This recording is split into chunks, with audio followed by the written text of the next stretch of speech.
अस्सलामु अलैकुम वरहमतुल्लाहि वबरकातुहू।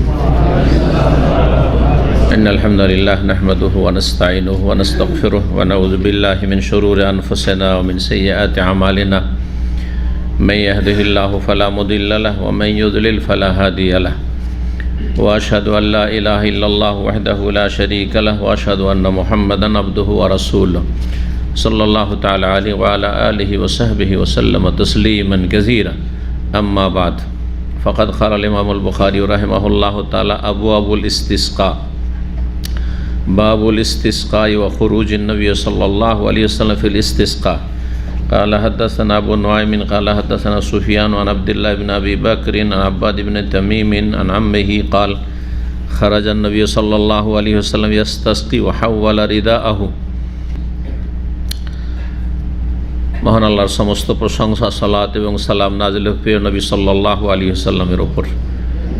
সম্মানিত ভাতৃমণ্ডলী, আজ 9 সফর 1445 হিজরি মোতাবেক 25 আগস্ট 2023 আমাদের ধারাবাহিক আলোচনা সহিহুল বুখারীর ইস্তিসকার পর্ব। ইস্তিসকা মানে হচ্ছে পানি চাওয়া। ইস্তিসকার শাব্দিক অর্থ হচ্ছে তালাবু সুকিয়া। সাকায়াস্কি মানে পানি পান করানো। সাকায়াস্কি সুকিয়াল মা মানে পানি পান করানো। আর ইস্তিসকা সিনতা যখন তাতে যুক্ত করা হয় তখন ভাবে যখন ইস্তেফালে চলে যায় তখন তালাবু সুকিয়া, যেমন গাফারা ইয়াগফিরু মানে ক্ষমা করা, আল্লাহ মাগফিরলি, আল্লাহ আমাকে ক্ষমা করো, তাই না?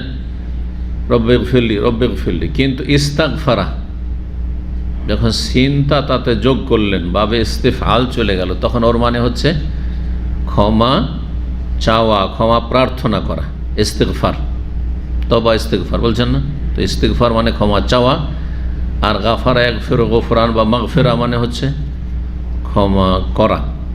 তো ওই রকমই সাকায়াস্কি মানে পান করানো, আর ইস্তিসকা মানে পানি চাওয়া, পান করতে চাওয়া, যে পানি দাও পান করব। কোনো ব্যক্তির কাছে যদি পানি চান তো এর নাম হচ্ছে ইস্তিসকা, আস্তাসকি। আর কাউকে যদি পান করান তো সাকায়াস্কি, সাকিউল মা, সাকাইতুহুল মা আন। আর নিজে পান করেন তো এটা শরব, শারেবা ইয়াশরব, এটা জানা আছে। ইশরব উশরব বলছেন না, যদিও উশরব নয়, আসলে এগুলো মাতৃভাষা ভুল। শারেবা ইয়াশরাবু, ইশরাব সামিয়া ইসমু থেকে। জি, কুলু ওয়াশরাবু আল্লাহ বলেছেন, ওয়াশরাবু, উশরবু বলেননি আল্লাহ রাব্বুল আলামিন, তাই না? জি হ্যাঁ। তো এগুলো হচ্ছে আরবি সারফের গ্রামার। ইস্তিসকা মানে পানি চাওয়া, শাব্দিক অর্থ, আবিধানিক অর্থ। ইসলামের পরিভাষায় কি অর্থ, অর্থাৎ শরঈ অর্থ কি, মানে শরীয়তের পরিভাষায়। এই ভাষাটি আরবি ভাষায় তো ছিল, এটা হচ্ছে আবিধানিক অর্থ। কিন্তু যখন ইসলাম আসলো তখন ওর একটা নতুন অর্থ আসলো। জি, যেমন সালাত শব্দ ইসলামের আগেও ছিল, কিন্তু সালাত মানে তাতে বেশ কিছু কথা আছে, কাজ আছে, যা শুরু হয় তাকবীরে তাহরিমা দিয়ে, শেষ হয় সালাম দিয়ে। এটি হচ্ছে শরীয়তের পরিভাষা। এটা ইসলামের আগে ছিল না, জানতো না কেউ। জি, কাফেররাও জানতো না, আর আগের যারা তারাও জানতো না। জি, আগের উম্মতেরা। তো আমাদের যে সালাতের পদ্ধতি, যদিও আগের উম্মতে সালাত ছিল গো, তাতে বিভিন্ন তরিকাতে ভিন্নতা থাকতে পারে। আমাদের শরীয়তের পরিভাষায় যে সালাত, সেটা হচ্ছে তাতে বেশ কিছু কথা কাজ রয়েছে, এবং যা শুরু হয় তাকবীরে তাহরিমা দিয়ে আর সমাপ্ত হয় সালামে গিয়ে, এর নাম সালাত। জি, এর মধ্যে বেশ কিছু কথা কাজে যা আছে তা বলবেন আপনি। ঠিক ওই রকমই সাকায়াস্কি, সুকিয়া শব্দটি আরবি ভাষায় ছিল, প্রাচীন যুগ থেকে আরবি ভাষায় চলে আসছে বহু যুগ ধরে। তারও একটা ইতিহাস আছে, কখন শুরু হয়েছে এই নিয়ে বিভিন্ন মত রয়েছে। প্রথম কি আরবি বলেছেন, প্রথম কোন যুগে আরবি সূত্রপাত হয়েছে, প্রতিটি ভাষায় উন্নতি এসছে। এই নয় যে আপনার বাংলা ভাষা আজকে যে ভাষা বলছেন সেই ভাষা 100 বছর আগে ওই রকমই ছিল, অথবা 500 বছর আগে ওই রকমই ছিল। অবশ্যই ভিন্নতা, যে কোনো ভাষায় পরিবর্তন আসে, হ্যাঁ, যুগ উপযোগী হয়। তো ইস্তিসকা ইসলামের পরিভাষায় কি, এই বিষয়টি আপনাদের সামনে বলবো। আর তারপর ইস্তিসকার আজকে প্রথম পর্ব, আর তাতে যে হাদিসগুলি আসবে আলোচনা করব। ইস্তেসকার শরীয়তের পরিভাষায় সংজ্ঞা বা অর্থ, হিয়া সালাতু নাফলিন বিকাইফিয়াতিন মাখসুসাতিন লিতালাবিস সুকিয়া মিন আল্লাহ তাআলা বিইনজালিল মাতার ইনদাল জাদব ওয়াল কাহত। সেটি হচ্ছে একটি নফল সালাত। নফল মানে আবার আমাদের দেশের ভাষায় নফল মানে সুন্নত নয়, এমন নয়। ফরজের পরে যা আছে সবগুলি নফল। নফল মানে অতিরিক্ত। কিসের উপর অতিরিক্ত? ফরজের উপর অতিরিক্ত। আমাদের ফরজ সালাত শুধু 5 ওয়াক্ত 17 রাকাত, 5 ওয়াক্ত 17 রাকাত। আর এর মধ্যে 5 ওয়াক্তের মধ্যে জুমার একটি সালাত রয়েছে, হ্যাঁ, জুমার সালাত ফরজ। বাকি ঈদের সালাতে ইখতিলাফ আছে, ফরজ কি ফরজ নয়, ইখতিলাফি মাসলা, সুতরাং সেটা ভিন্ন বিষয়। আর বাকি যত সালাত রয়েছে সবগুলি নফল। নফল আবার 2 রকম। নফল কিছু মুআক্কাদ যেগুলো সুন্নাতে মুআক্কাদা, আর কিছু গায়ের মুআক্কাদ যেগুলো সাধারণ নফল। সাধারণ নফল, শুধু সাধারণ নফলগুলিকে আমাদের দেশের ভাষায় নফল আমরা বলে থাকি। হ্যাঁ, নফল নামাজ দিনের রাতের যে 10-12 রাকাত সুন্নাত, এগুলোকে আমাদের মানুষরা বলবে না, কিন্তু শরীয়তের পরিভাষায় হচ্ছে প্রথম ভাগ করবেন নামাজকে, সালাতকে 2 ভাগে, ফরজ এবং নফল। আর তারপরে ফরজ হইল 5 ওয়াক্ত 17 রাকাত, আর বাকি সবগুলি নফল। তারপরে নফল আবার 2 ভাগে বিভক্ত, নফল তাতাওয়ু মুআক্কাদ, গায়ের মুআক্কাদ। নফল কিছু আছে যেগুলোর তাকিদ রয়েছে, যেগুলো সুন্নাতে মুআক্কাদা, সেগুলোর অপর নাম। আর অন্যগুলি যেগুলি মুআক্কাদ নয়, তাকিদ না, আপনি পড়লেন নাকি না পড়লে কোনো নাকি নেই, হ্যাঁ, আর গুনাহও নেই। তো ইস্তেসকার সালাত নফল আম অর্থে, ব্যাপক অর্থে, কিন্তু নফল যে 2 রকম, নফলের মুআক্কাদ রয়েছে, গায়ের মুআক্কাদ রয়েছে। সুন্নাতে মুআক্কাদা যদি প্রয়োজন হয়, বিনা প্রয়োজনে নয়। এখন বৃষ্টির প্রয়োজন নেই, আর যদি বৃষ্টির জন্য দোয়া করেন তো এটা তো অপ্রয়োজনীয় দোয়া। আপনার যেটা প্রয়োজন হবে সেটার দোয়া করতে হবে। তো বলছেন সেটি হচ্ছে নফল সালাত, মানে ফরজের অতিরিক্ত সালাত, যদিও সেটি সুন্নাত, সুন্নাতে মুআক্কাদা অথবা গায়ের মুআক্কাদা, ইখতিলাফি বিষয়, কিন্তু সুন্নাত। নবী সাল্লাল্লাহু আলাইহি ওয়াসাল্লাম পড়েছেন এই জন্য সুন্নাত, আর ফরজের ওপর অতিরিক্ত, সেই জন্য তার নাম নফল। জি, একজনের কয়েকটি উপাধি হইতে পারে না, পারে না? হ্যাঁ, একজন স্কুলের মাস্টার সাহেব, সেই জন্য মাস্টারও বলা হচ্ছে। আবার মাদ্রাসা পড়া আলেম, সেই জন্য তাকে আমাদের দেশের লোকেরা মাওলানা বলছে। হ্যাঁ, বলছেন না?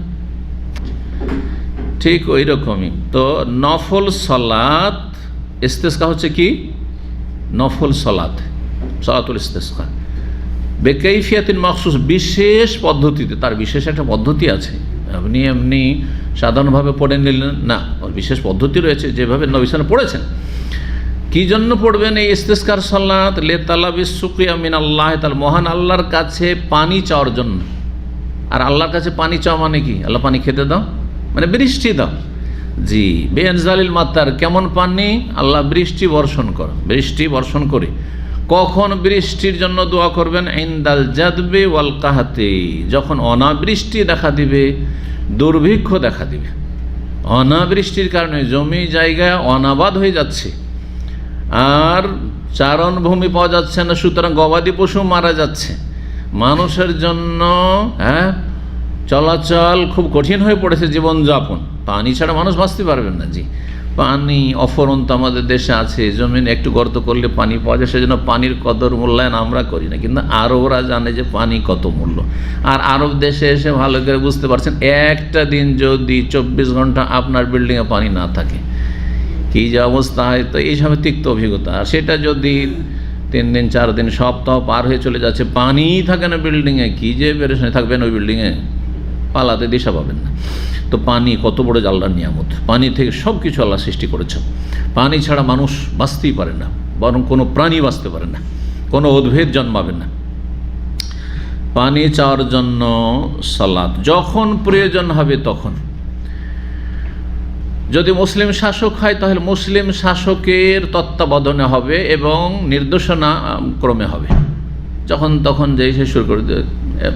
আমাদের দেশের মুসলিম যেসব অন্যান্য মুসলিম দেশ, সেসব মুসলিম দেশ যেহেতু সরকারি এগুলো নিয়ে মাথা ঘামায় না, হ্যাঁ, সেই জন্য আলেম ওলামাদেরকে উদ্যোগ নিতে হচ্ছে যে এখন ইস্তেসকার প্রয়োজন রয়েছে।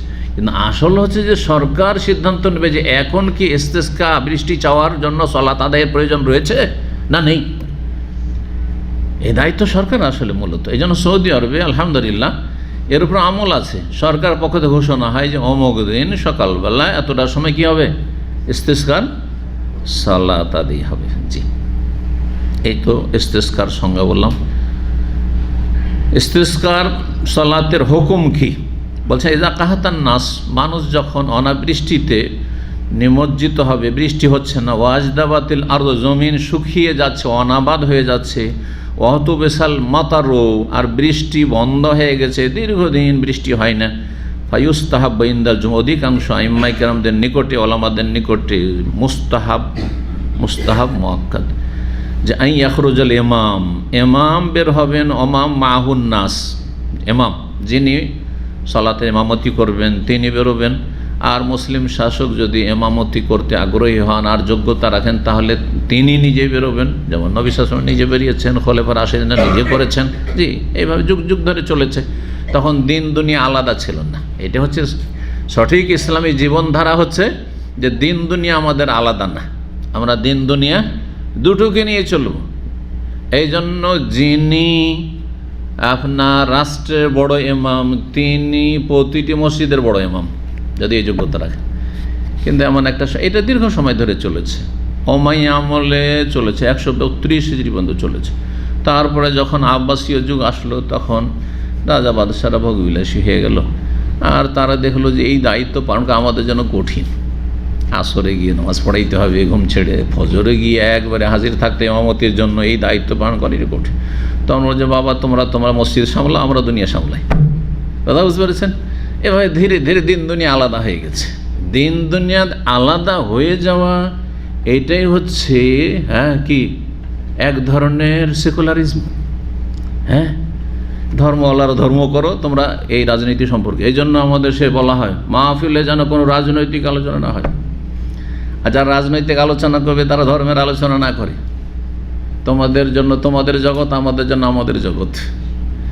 আর তখন একটি প্রবাদ বেরোলো, মোল্লার দৌড় মসজিদ, মানে তোমরা শুধু মসজিদ নেমে যেতে থাকো। না না না, এটা ইসলাম নয় আসলে।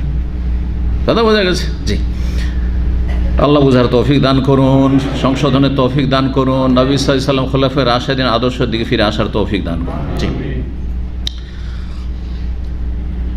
জনগণ যাবে, সবার জন্য আবশ্যক না, কিন্তু কিছু লোক অবশ্যই যাবে, কিছু লোক অবশ্যই যাবে। আর তারপরে বিশেষ পদ্ধতিতে সালাত আদায় করবেন, খুতবা দিবেন, আল্লাহর কাছে বিনয়ী হয়ে একাগ্রতার সাথে কান্না ভরে দোয়া করবেন। রাসূলুল্লাহ সাল্লাল্লাহু আলাইহি ওয়াসাল্লাম থেকে এমনটাই প্রমাণিত, আর এই মর্মে বেশ কিছু হাদিস রয়েছে। আর তারপরে অনেক মাসাইল রয়েছে, যে মাসাইলগুলি ইনশাআল্লাহ তাআলা আমরা হাদিসের সাথে সাথে আলোচনা করব। আগে আমরা হাদিসের দিকে ফিরে আসি। তো ইমাম বুখারী রাহিমাহুল্লাহ বলছেন, ইমাম বুখারীর কিতাবের পর্ব হচ্ছে পর্ব নম্বর 15, আবওয়াবুল ইস্তিসকা, ইস্তিসকার অধ্যায় সমূহ, বাবের বহুবচন আবওয়াব। 1 নম্বর অধ্যায় হচ্ছে বাবুল ইস্তিসকা। এই অধ্যায় হচ্ছে বৃষ্টি চাওয়া, ইস্তিসকা সম্পর্কে, বৃষ্টি চাওয়া সম্পর্কে। ও খরুজুন নবী সাল্লাল্লাহু আলাইহি ওয়াসাল্লাম, নবী সাল্লাল্লাহু আলাইহি ওয়াসাল্লামের বের হওয়া বাড়ি থেকে, ফিল ইস্তিসকা, বৃষ্টি চাওয়ার জন্য। কোথায় বের হওয়া? খোলা মাঠে, খোলা ময়দানে। যেমন ঈদের সালাত মসজিদ ছেড়ে দিয়ে, যতই ফজিলতের মসজিদ হোক না কেন, একমাত্র মক্কার মসজিদ ছাড়া, কারণ মক্কা বিজয়ের পর মসজিদে হারাম ছাড়া অন্য কোথাও ঈদের ময়দান ছিল, ঈদগাহ ছিল না। তো এই জন্য মক্কাতেই, মসজিদে হারামেই, দেখেন মক্কাতে কিন্তু কোনো ঈদগাহর খোঁজ খবর নেই, আছে? মসজিদে হারামে ঈদগাহ তখন থেকে চলে আসছে, নবী সাল্লাল্লাহু আলাইহি ওয়াসাল্লাম আমল থেকে চলে আসছে। কিন্তু মদিনায় পরে মসজিদে নববীতে ঈদ শুরু হয়েছে, কিন্তু নবী সাল্লাল্লাহু আলাইহি ওয়াসাল্লামের জীবদ্দশায় মসজিদে নববীর পাশে নবী সাল্লাল্লাহু আলাইহি ওয়াসাল্লামের কক্ষ, সেখান থেকে বেরিয়ে গেছেন আপনি বাবুস সালাম দিয়ে সোজা একটু এগিয়ে চলে যান, ওই যে আজকাল হোটেলগুলো আছে ওইদিকে দেখবেন 2-3টে মসজিদ আছে, পুরনো মসজিদ আছে। তার মধ্যে একটি মসজিদ নাম হচ্ছে মসজিদুল গামামা, লেখা আছে মসজিদুল গামামা। এই মসজিদে গামামার জায়গাটি হচ্ছে নবী সাল্লাল্লাহু আলাইহি ওয়াসাল্লামের আমলের ঈদগাহের জায়গা। ঈদগাহ, গাহ মানে কিন্তু জায়গা। তো আমি যে হঠাৎ করে ঈদগাহের জায়গা বললাম তো ডবল হয়ে গেল, ওই লাইলাতুল কদরের রাত হয়ে গেল। কথা বুঝতে পেরেছেন? ঈদগাহ মানে জায়গা, ফার্সি শব্দ। আমরা এত ফার্সি বলি কিন্তু ফার্সি বুঝি না, আর না বুঝে আমরা বাংলা করে নিয়েছি ওটাকে, তাই না? জি। ইস্তেসকা বৃষ্টি চাওয়া সম্পর্কে, এবং নবী সাল্লাল্লাহু আলাইহি ওয়াসাল্লামের বের হওয়া মানে তিনি বেরিয়েছেন ইস্তেসকার জন্য। তার মানে বৃষ্টি চাইবেন, আপনার ঘরে বসে নির্জনে দোয়া করবেন না। আপনি দোয়া করতে পারেন, কিন্তু কথা হচ্ছে যদি সুন্নতি তরিকা আপনি সবচাইতে উত্তম বৃষ্টি চাওয়ার ইস্তেসকা করতে চান, তাহলে বাড়ি থেকে বেরোবেন। নিজের মসজিদে করবেন না, মসজিদ থেকে উত্তম হচ্ছে মসজিদ থেকে বেরোবেন। তবে যদি শহর হয়ে গেছে আর ওইরকম খোলা মাঠ অনেক দূরে, এখন যদি মনে করেন দাম্মাম থেকে খোলা মাঠে যাওয়া যায়, তাহলে 15 কিলোমিটারের বেশি, আজকাল তো আরও বড় হয়ে গেছে, 20 কিলোমিটার বাইরে কোথাও এয়ারপোর্ট রোডে বা রিয়াজ রোডে কোথাও যেতে হবে, তাই না? হ্যাঁ হ্যাঁ, তো জটিল। যদি ঈদগাহ আছে, আলহামদুলিল্লাহ একটি ঈদগাহ আছে, গেলে ভালো, কিন্তু মসজিদে জায়েজ রয়েছে। উত্তম হচ্ছে খোলা ময়দানে গিয়ে, বরং একবারে বন জঙ্গল আছে যেখানে গেলে মানুষের অহংকার থাকবে না। হ্যাঁ, যেখানে গেলে মানুষের সাধারণত বাহ্যিক অহংকার মুক্ত মানুষ ময়দানে বেরিয়ে এসছে, আল্লাহর কাছে এত মুখাপেক্ষি হয়েছে বৃষ্টির পানির, বেরিয়ে এসছে। জি, সেখানে মানুষ সর্বস্তরের মানুষ যাবে। উত্তম হচ্ছে পুরুষরাও যাবে, শিশুরাও যাবে, কচিকাচা যাবে, কারণ বড়রা গুনাহগার অনেক, শিশুরা মাসুম। হ্যাঁ, যদি নারীদের জন্য ব্যবস্থা থাকে তারাও যাবে, তারাও আল্লাহর কাছে ইস্তেসকা করবে, কার দোয়া কখন কবুল হয়। আর তারপরে এইভাবে আল্লাহর কাছে ইস্তেসকা করে বৃষ্টি চাইবে। বৃষ্টি চাওয়ার বিভিন্ন পদ্ধতি রয়েছে, বিভিন্ন পদ্ধতি রয়েছে। সবচাইতে উত্তম পদ্ধতি হচ্ছে 2 রাকাত সালাত আদায় করে এবং খুতবা দিয়ে তাতে দোয়া করা। হ্যাঁ, এটা সবচাইতে উত্তম ইস্তেসকা। এটা যেটাকে সলাতুল ইস্তেসকা বলা হয়, ইস্তেসকার নামাজ বলা হয়, বৃষ্টি চাওয়ার সলাত। আরব দেশে কেউ পড়েছেন না পড়েননি? কারা পড়েছেন একটু হাত তোলেন তো দেখি। অল্পই কিছু। তার মানে সকালবেলা ঘুমান, আর না হলে ডিউটি চলে যান। বেশিরভাগ বৃহস্পতিবারই হয়ে থাকে সাধারণত এখানে। তো মাঝে মধ্যে তো পড়বেন, তাহলে অন্তত জানা থাকবে যে ইস্তেসকার নামাজ কেমন হয়। কারণ হানাফি সমাজে তো ইস্তেসকার নামাজের কোনো প্রচলন নেই, আছে? কোনো প্রচলন নেই। আহলে হাদিসদের মধ্যে আছে, কিন্তু আপনি সৌদি আরব থেকে ইস্তেসকাল সলাতটা নিয়ে গেলে একবারে সন্ন্যার কাছাকাছি কেমন করে সলাত আদায় করতে হয় সে পদ্ধতিটা আমরা জেনে যাবেন। এইরকম অনেকে সৌদি দীর্ঘকাল থাকছেন, জীবনে কোনো জানাজায় যাননি, তাহলে আমাদের দেশের জানাজায় আর দাফন কাফনে যে কত বেদাত রয়েছে, বেদাতগুলি কেমন করে চিনবেন? প্র্যাকটিক্যালে দেখবেন। এমনি তো শুনছেন মেলা, শুনছেন এক কান্দে আর এক কান্দে বের করে দিচ্ছেন, কিন্তু যখন প্র্যাকটিক্যালে দেখবেন, আরে এই সৌদি আরবে দেখেন কবর উঁচাও করলো না আর পাকাও করলো না, এত বড় বড় ধনী লোকেরা, এত বড় রাজা বাদশাহ, তাদের কবর সাধারণ কবরস্থান, একটিও কোনো পাকা কবর নেই, কোনো সাজানো কবর নেই। কবরের উপরে এরা এত খেজুরের গাছ, তারপর খেজুরের ডালও পুতলো না। আর আমরা কোথা থেকে খেজুরের গাছের ডাল আমদানি করে নিয়ে এসে পোতাপুতি করছি আর এই কবরকে উঁচা করছি, তাহলে আমরা কোথায় আছি? জি, প্র্যাকটিক্যাল শিখতে হবে। বাস্তবে শেখার জন্য মাঝে মধ্যে অন্তত জানাজা পড়তে যাবেন। তারপরে সম্মিলিত মোনাজাত ধরলো, হ্যাঁ, তারপরে জানাজা পড়তে গিয়ে একজন সেখানে বয়ান দেওয়া শুরু করলো, লেকচার ঝাড়া শুরু করলো। কোথায় পেলেন এসব? সৌদি আরবে জানাজায় গেলে স্পষ্ট দেখতে হবে এসব নেই, তার মানে এসব ইসলামে নেই। সোজা কথা। এটি হচ্ছে সুন্নাহর দেশ। তাহলে এইসব যখন আপনি মিলাবেন যে আমাদের দেশে একটা জানাজা, এটাকে আপনি এখানে সামনে রাখেন, হ্যাঁ, আপনার চোখের সামনে, যে অনেক জানাজা পড়েছে দেশ, আর এখানকার একটা জানাজা দুটো জানাজা গেলে স্পষ্ট হয়ে যাবে যে কোনগুলি সুন্নাত কোনগুলি বিদআত। আর যদিও পুরোপুরি মাপকাঠি কোনো দেশের আমল নয়, কিন্তু অনেকটাই মাপকাঠি নবী সাল্লাল্লাহু আলাইহি ওয়াসাল্লামের দেশের আমল। কথা বোঝা গেছে? তারপরে যখন মিলিয়ে দেখবেন আপনার সন্দেহ হবে যে ঠিক আছে মাপকাঠি তো নাই, কিন্তু আমাকে চিন্তা করতে বাধ্য করছে যে দুটোতে পার্থক্য কেন। এখানে এমন নয় যে এটা হানাফি তরিকা আর এটা হাম্বলি এই তরিকা না, এটা মিথ্যা কথা। তাহলে আমাকে অবশ্যই যাচাই বাছাই করতে হবে যে কোনটা সহি, আমাদের দেশীয় জানাজা সহি, দেশীয় তরিকা সহি, না আমার এখানকার তরিকা সহি। দেখতে হবে দুটো দেখার পরে সহির মাপকাঠি হচ্ছে কোরআন এবং হাদিসের দলিল দিয়ে মিলিয়ে দেখেন যে সৌদি আরবের জানাজা আর দাফন কাফন আর বাংলাদেশ ভারতের দাফন কাফন, তাহলে আপনার জন্য হক সুস্পষ্ট হয়ে যাবে, আপনি হকের সন্ধান পেয়ে যাবেন। হকের তলাশ করতে হবে।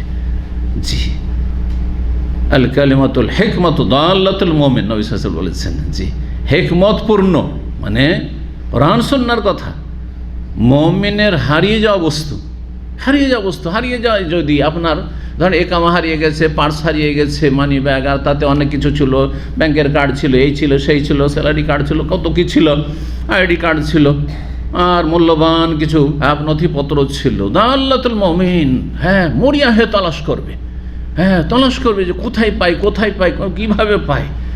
ফাহাইসমা ওয়াজাদাহা ফাহু আহাক্কু বিহা, যেখানে পাবেন সেটা দ্রুত গিয়ে আপনি ছ মেরে নেবেন যে কোনো রকম উদ্ধার করি, টাকা পয়সা বকশিস যা দিতে হয় দিয়ে আমাকে উদ্ধার করতে হবে, কাগজপত্রগুলি আমাকে। তাহলে আপনাকে হকের তলাশে এইভাবে মরিয়া হইতে হবে। আল্লাহ তৌফিক দান করুন। ইস্তেসকা সবচেয়ে উত্তম, ইস্তেসকা সালাত সহ, খুতবা সহ এবং তাতে দোয়া। ইনশাআল্লাহ তার বিভিন্ন তরিকাগুলো হাদিস আসবে, তার সাথে বিস্তারিত, আর সব শেষে ইনশাআল্লাহ ফিনিশিং দেওয়া হবে। আর একটি তরিকা হচ্ছে 2 নম্বর, সেটা জুমার খুতবাতেই ইমাম সাহেব দোয়া করলেন। কেউ দোয়া করতে বলল অথবা আগে থেকে ইমাম সাহেবের জানা আছে, সুতরাং খুতবাতেই, খুতবার শেষে কি করলেন, ইমাম সাহেব দোয়া করছে আল্লাহ মাসকিনা, আল্লাহ মাসকিনা, আল্লাহ আগিসনা, বিভিন্ন যে দোয়াগুলি রয়েছে, আরও অন্যান্য আরও বড় দোয়াও রয়েছে, সেই দোয়াগুলি করলো, পানি চাইলো, আল্লাহ সুকিয়া রাহমা ইত্যাদি দোয়া করলেন। জি, বৃষ্টি চাওয়ার জন্য যেমন দোয়া করা, তেমন বৃষ্টি যদি আযাবের কারণ হয়ে যায়, নেয়ামত মানুষের ভোগের জন্য, ভোগের সামগ্রী, কিন্তু আল্লাহর নেয়ামত যদি আপনি ঠিকভাবে ব্যবহার না হয়, অতিরিক্ত পরিমাণ হয়ে যায়, তাহলে সেটি নেয়ামত থাকে না, সেটি নেকমা হয়ে যায়, আযাব হয়ে যায়, শাস্তি হয়ে যায়। ভালো ভালো খাবার আল্লাহর নেয়ামত না, কিন্তু ভালো খাবার পেয়েছেন, আজকে ছাড়াছাড়ি নেই, এইখান পর্যন্ত। আজকাল ডাক্তারদের কাছে শুনছেন, তাই না, এইখান পর্যন্ত খেয়ে নেব, আর রাত্রেও খাবো না, আজকে পেয়েছি দুপুরে, একটা পার্টি যখন জীবনেও পাইনি। হ্যাঁ, তাহলে এত সুন্দর নিয়ামত আপনার জন্য আযাবের কারণ হয়ে যাবে, হবে না? হবে না? বিভিন্ন রোগ পয়দা করে দিবে আপনার। ঠিক ওই রকম বৃষ্টি আল্লাহর বড় নিয়ামত, পানি ছাড়া মানুষ বাঁচতে পারবে না, কিন্তু পানি যদি এমন হয়ে যায়, আমাদের দেশের যে অবস্থা, যখন বৃষ্টি শুরু হলো বন্যা হয়ে গেল, সব ফসল পানি, রাস্তাঘাট, বাড়ি সব ডুবে গেল, আল্লাহু আকবার, চলাচল বন্ধ হয়ে গেল, আযাব আযাব। তাহলে সেটা বন্ধের জন্য, থামিয়ে দেওয়ার জন্য দোয়া করাও সুন্নাত, নবী সাল্লাল্লাহু আলাইহি ওয়াসাল্লাম করেছেন, আসছে হাদিসগুলো। জি, 2 নম্বর হয়ে গেল ইস্তেসকা, পানি চাওয়ার তরিকা। 3 নম্বর তরিকা, যে কোনো নেক আমল আপনি করলেন একা একা হয়তো, হ্যাঁ, অথবা ফরজ সালাত মসজিদে জামাতে হচ্ছে, আর তারপরে জামাতে সালাত পড়ার পরে সালাত আল্লাহর কাছে একটা ওসিলা, নেক আমল আল্লাহর কাছে ওসিলা, মানুষের, মুমিনের। জি, বৈধ ওসিলা 3টি, কে বলতে পারে? যে বলবে হাত তুলবে। জায়েজ শরীয়ত সম্মত ওসিলা 3টি, আর শিরকি বেদাতি ওসিলা, আমাদের দেশে যে প্রচলিত ওসিলা, সেগুলো থেকে বাঁচতে হবে। জি, হ্যাঁ, নেক আমলের ওসিলা, ঈমান এবং নেক আমল, ঈমান নেক আমল দুটোই। রব্বানা ইন্নানা আমান্না ফাগফির লানা যুনুবানা, আল্লাহ ঈমান নিয়ে এসেছি। জি জি, হ্যাঁ, তাহলে 2 রাকাত নামাজ বা জোহরের নামাজ পড়লাম, আসর পড়লাম, মাগরিব পড়লাম, আর তারপর আল্লাহর কাছে দোয়া করছি, সেটা সেজদা হইতে পারে, আত্তাহিয়াতের পরে, সালামের আগে হইতে পারে, কখনো প্রয়োজন মাঝে মধ্যে যে বৃষ্টি হয় না, দোয়া করছি, হ্যাঁ, চলেন। তারপরে আল্লাহর নাম এবং গুণাবলীকে মাধ্যমে, আল্লাহ তুমি রহমান, তুমি রহিম, তুমি গাফফার, আল্লাহ তুমি আমাকে মাফ করো, আল্লাহ তুমি রাজ্জাক, আমাকে রিজিক দান করো, আল্লাহ তুমি মুদাব্বিরুল উমুর, সব কিছু নিয়ন্ত্রণকারী, সুতরাং আমার কাজগুলিকে নিয়ন্ত্রিত করে দাও, হ্যাঁ, আমার বালা মুসিবত দূর করে দাও, আল্লাহ তুমি শাফি, শেফা দানকারী, তো আমাকে শেফা, আরোগ্য দান করো। এইভাবে আল্লাহর নাম নিয়ে দোয়া করা। জি, তারপরে জীবিত নেক ব্যক্তির কাছে দোয়া চাও, জীবিত, মৃত ব্যক্তির কাছে নয়, জীবিত, আচ্ছা, উপস্থিত, জীবিত নেক উপস্থিত ব্যক্তির কাছে, যাকে আপনি বলতে পারছেন, অথবা টেলিফোনে বলছেন, কোনো মিডিয়ার মাধ্যমে তাকে সংবাদ পৌঁছাতে পারছেন, কিন্তু জীবিত নেক মানুষ আপনার থেকে দূরে আছে, আর কোনো মাধ্যম নেই তাকে আপনার মেসেজ পৌঁছাবার। যদি এখান থেকে বলেন আল্লাহর নেক বান্দা, কোথাও ধরে নেন যে আল্লাহর কোনো নেক বান্দা আছেন, ধরেন মক্কা মদিনায়, হ্যাঁ, হারামের ইমামগণ, ঠিক না, আপনার কাছে কোনো টেলিফোন নাম্বারও নেই, তাদের হোয়াটসঅ্যাপ নাম্বার নেই, কোনো যোগাযোগ নাম্বার নেই, এখান থেকে যদি বলেন যে জাকাল্লাহ খায়ের, মসজিদ হারামের ইমাম সাহেব, আমার জন্য আল্লাহর কাছে একটু দোয়া করুন, তো সুন্নাত না বেদাত? বরং এখানে শিরক হতে পারে, যদি মনে করে যে আমার এই কথা তিনি শুনতে পাবেন, তাহলে বড় শিরক করলেন আপনি। গায়েবকে ডাকা, অনুপস্থিত জীবিতকে যদি না ডাকা যায়, তো কবরে যে চলে গেছে জিলানি, চিশতি আর শাহজালাল, তাকে ডাকা কত বড় শিরক, চিন্তা করুন তো, মরা মানুষকে। বেঁচে থেকে মানুষকে ডাকা জায়েজ নয়, দূর থেকে। এটা হয়ে গেল। যে কোনো নেক আমল করলেন আপনি, তারপরে দোয়া করছেন আপনি, নেক আমল ওসিলা। জি, এমনি দোয়া করা যে কোনো সময়, এমনিও দোয়া করা যেতে পারে। বৃষ্টি হচ্ছে না, আর এই প্রচণ্ড গরমে, যে গরম এখন, যদি রাস্তাঘাটে চলতে ফিরতে আমি দোয়া করি আল্লাহ মাসকেনা, আল্লাহ মাসকেনা, চলবে না? হ্যাঁ, চলবে না? চলবে। উঠতে বসতে শুয়ে শুয়ে চলবে, অসুবিধা নেই, যে কোনো সময় দোয়া করতে পারে। তাহলে বৃষ্টি চাওয়ার জন্য সবচেয়ে উত্তম তরিকা বললাম, আর তারপর বিভিন্ন তরিকায় আপনি আল্লাহর কাছে বৃষ্টি কামনা করতে পারেন। 1005 নম্বর হাদিস বর্ণনা করেছেন আব্বাদ ইবনে তামিম তাবেঈ, তার চাচা সাহাবী আব্দুল্লাহ বিন ইয়াজিদ আল মাজিনী থেকে। এখানে তার নাম নাই, সামনের হাদিসে আসছে। তার চাচা থেকে বর্ণনা করেছেন। কালা বলছেন, খারাজান নবী সাল্লাল্লাহু আলাইহি ওয়াসাল্লাম, নবী সাল্লাল্লাহু আলাইহি ওয়াসাল্লাম বের হলেন, মানে বাড়ি থেকে বের হলেন। কোথায়? ময়দানে, মাঠে, ইস্তিসকার জন্য, পানি চাওয়ার জন্য। কিসের জন্য বের? ইয়াস্তাসকি, বৃষ্টি চাওয়ার জন্য বের হলেন। হাওয়ালা রেদাও, সেখানে গিয়ে তিনি চাদরকে পরিবর্তন করলেন, চাদরকে উল্টে নিলেন। কারো কাছে চাদর বা গামছা আছে? হ্যাঁ, আর না হলে ইনশাআল্লাহ তাআলা হাদিসগুলি পড়েন, তখন তরিকা যখন বয়ান করে একবারই, বারবার না করে তরিকা, আর কখন সেই কাজটি করবেন ইনশাআল্লাহ তাআলা বিস্তারিত। চাদর উল্টানো একটি সুন্নত মুস্তাহাব কাজ হচ্ছে। তাহলে এটা জেনে রাখুন যে সালাতুল ইস্তিসকা পড়তে গেলে কি করতে হবে?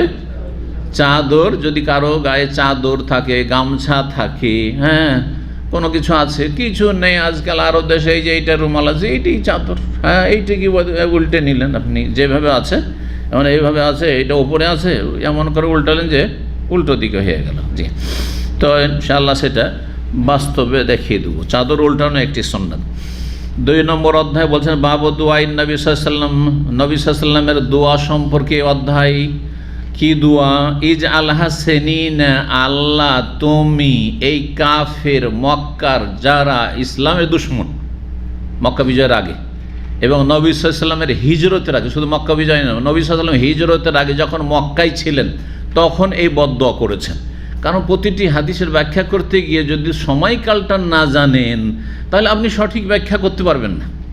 সময়কালটা জানতে হবে, আর সময়কাল জানা মানে স্থান জানতে হবে যে নবী সাল্লাল্লাহু দোয়াটি করতে করছেন, মদিনা থেকে করছেন না মক্কা থেকে করছেন।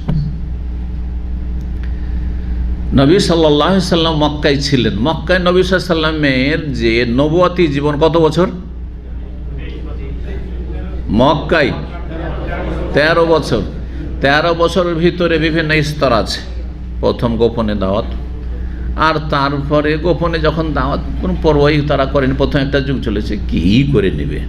যে কোনো আন্দোলন যখন শুরু হয় বা কিছু শুরু হয়, দুনিয়ার যেগুলো শুরু হয়েছে প্রথম দিকে কিন্তু তাদেরকে কিছু কোনো ফ্যাক্টর নাই, কি এরা কিছুই না, কিন্তু দেখা গেল একসময় 10 বছর 20 বছর এটা দেশের মধ্যে সবচেয়ে শক্তিশালী একটা পাওয়ারফুল পার্টি হয়ে গেছে। কিছুই ছিল না একসময়, তার অস্তিত্বই ছিল না। তাদেরকে কেউ মানুষই মনে করতো না, এমন হয়েছে। তো প্রথম দিকে এরকম গেছে, কিছু না এরা। তারপরে যখন একটু একটু ধীরে ধীরে তো মুসলমান হইতে লাগলো রে, তখন তারা হেয় প্রতিপন্ন, হাসি মজা ঠাট্টা রহস্য উপহাস করা শুরু করলো। কারণ মানুষের একটা প্রকৃতি হচ্ছে, আপনি কোনো কিছু করেন, আপনাকে নিজে যদি কেউ ঠাট্টা মস্করা করে, উপহাস করে, আপনি কাজটা ছেড়ে দেবেন। ইমান যদি দুর্বল হয়, ধর্মীয় কাজও অনেক সময় ছেড়ে দেবে। অনেকে দাঁড়িয়ে রাখছেন, দুর্বল ইমান নিয়ে দাঁড়িয়ে রাখছেন, আর তারপরে গিয়েছেন কোম্পানি, তার সব ফাসেক ফাজেরের বাস সেখানে, আর সেই সব ফাসেক ফাজ, এই শাহজাহান, তুমি কি জঙ্গি হয়ে গেলে নাকি, না তুমি মৌলবাদী হয়ে গেলে নাকি, না তুমি কি কি হয়ে গেলে, তুমি রাহাবি হয়ে গেলে, তুমি এই বিভিন্ন যখন গালি গালা শুরু করেছে, আর তুমি এই টাকানোর উপরে কাপড় কেন, তুমি অভৌতর কেন হয়ে গেলে, এগুলো হচ্ছে নাস্তিক, বেদিন আর ইসলামের দুশ্মন, ঘরের দুশ্মনদের কথা, বাইরের দুশ্মন তো আছে। তখন অনেকে বলে, আরে দাঁড়িয়েও রাখবো না, আর ও টাকার ওপরে কাপড় উঠাবো না। কিন্তু যার ইমান শক্ত হয়ে গেছে, পরোয়াই করি না, সারা দুনিয়া একদিকে, আমি একদিকে, আমি আল্লাহর সাথে আছি, আল্লাহর দিনের সাথে, রসুলের সাথে আছি। বুঝতে পেরেছেন? ইমান এমন একটা জিনিস, ইমান যখন এখানে বসে যায়, তখন সেটাকে মানুষ টাকা পয়সা দিয়েও কেড়ে নিতে পারে না, আর এই লোহা দিয়ে, অর্থাৎ দমন নীতি অবলম্বন করেও কেড়ে নিতে পারে না, যতই জুলুম অত্যাচার করুক না কেন।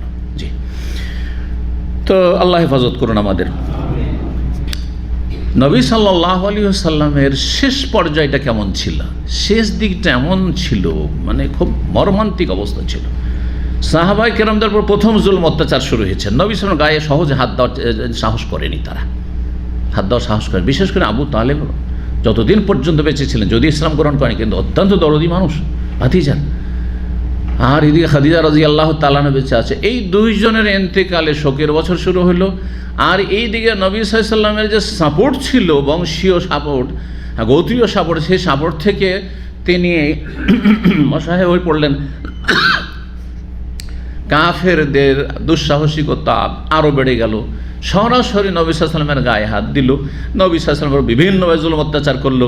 আর বিশেষ করে এখানে বলে দেওয়া ভালো হবে, যখন নবী সাল্লাল্লাহু আলাইহি ওয়াসাল্লাম কাবার চত্বরে সালাত আদায় করছিলেন, সেজদায় গিয়েছেন, সেই সময় উটের ভুঁড়ি নিয়ে এসে যে কাঁধে চাপিয়ে দিল, এই যে ঘটনা ঘটল, তারপরে নবী সাল্লাল্লাহু আলাইহি ওয়াসাল্লাম দীর্ঘদিন, এই দীর্ঘ 10 বছর 11 বছর হয়ে যাচ্ছে, অনেক বরদাস্ত করেছি, অনেক বরদাস্ত, মানসিক শারীরিক যন্ত্রণা, সাহাবায়ে কেরামদের উপর জুলম অত্যাচার, আর মানুষকে হত্যা করা, সুমাইয়া তার স্বামী, ইয়াসির, এদেরকে শহীদ করা, আরও কত রকম জুলম অত্যাচার, খুব বরদাস্ত, বেলালের উপর জুলম, খাব্বাবের উপর জুলম, ইবনে মাসউদের উপর জুলম, খুব বরদাস্ত করেছি। কিন্তু আর বরদাস্ত করা যাচ্ছে না, বরদাস্তের একটা সীমা আছে। আল্লাহ রাব্বুল আলামিন তখন এই ছাড় দিয়েছেন যে জুলম যদি বেড়ে যায়, তাহলে তুমি নিজের রক্ষার জন্য তো দোয়া করবে, আর জালেমের ধ্বংসের জন্য দোয়া করতে পারবে। আম্বিয়া রাসূলগণ তা করেছেন। মূসা আলাইহিস সালাম দীর্ঘ সবর করেছেন, দীর্ঘ ধৈর্য ধরেছেন। এই ফিরাউন আর এবং ফিরাউনের সেনাবাহিনীর জুলম অত্যাচারের খুব ধৈর্য ধরেছেন। কিন্তু শেষখানে যখন দেখলেন যে ঈমান নিয়ে আসবে না, এই জাদুঘর যারা ইসলাম গ্রহণ করলো তাদেরকে হত্যা করে ফেললো, তাদের হাত পা কেটে হত্যা করলো, আল্লাহু আকবার চুলে চড়াইল। শেষ যখন নিরাশ হয়ে গেলেন, আম্বিয়া রসুলগণ যখন নিরাশ হয়ে গেছে, আর এরা ঈমান নিয়ে আসবে না, আর এরা এমন ক্যান্সার যে ক্যান্সারে এই অঙ্গ কেটে না ফেললে, এই নোংরা সড়া অঙ্গ কেটে না ফেললে কাজ হবে না। আর সেটা হচ্ছে বদদোয়া করা, আর না হলে জিহাদ করে তাদের কেটে ফেলা।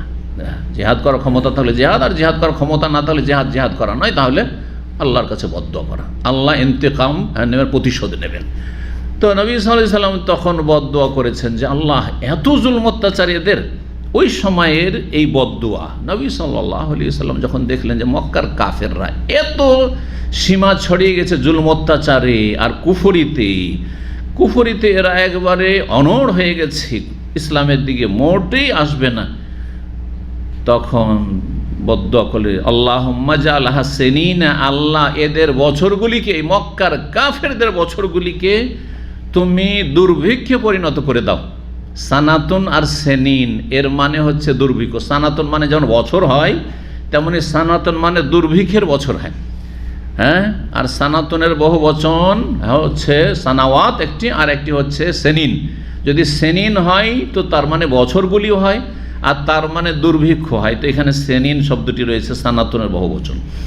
আল্লাহ এই কাফেরদের বছরগুলিকে তুমি দুর্ভিক্ষের বছরে পরিণত করো। কেমন দুর্ভিক্ষের বছর? যেমন ইউসুফ আলাইহিস সালামের আমলে দুর্ভিক্ষ নেমে এসেছিল কয়েক বছর, কত বছরের? 7 বছরের। ওই রকমের 7 বছরের দুর্ভিক্ষ চাপিয়ে দাও মক্কার কাফের জালেমদের উপর। এই বদদোয়া করলেন নবী সাল্লাল্লাহু আলাইহি ওয়াসাল্লাম।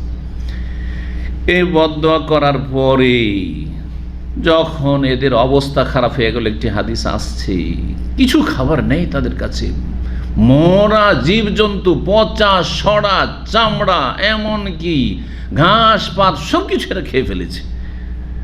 এই কাফেরদের অবস্থা একেবারে সীমা ছড়িয়ে গেল, তাদের দুর্দশার অবস্থা।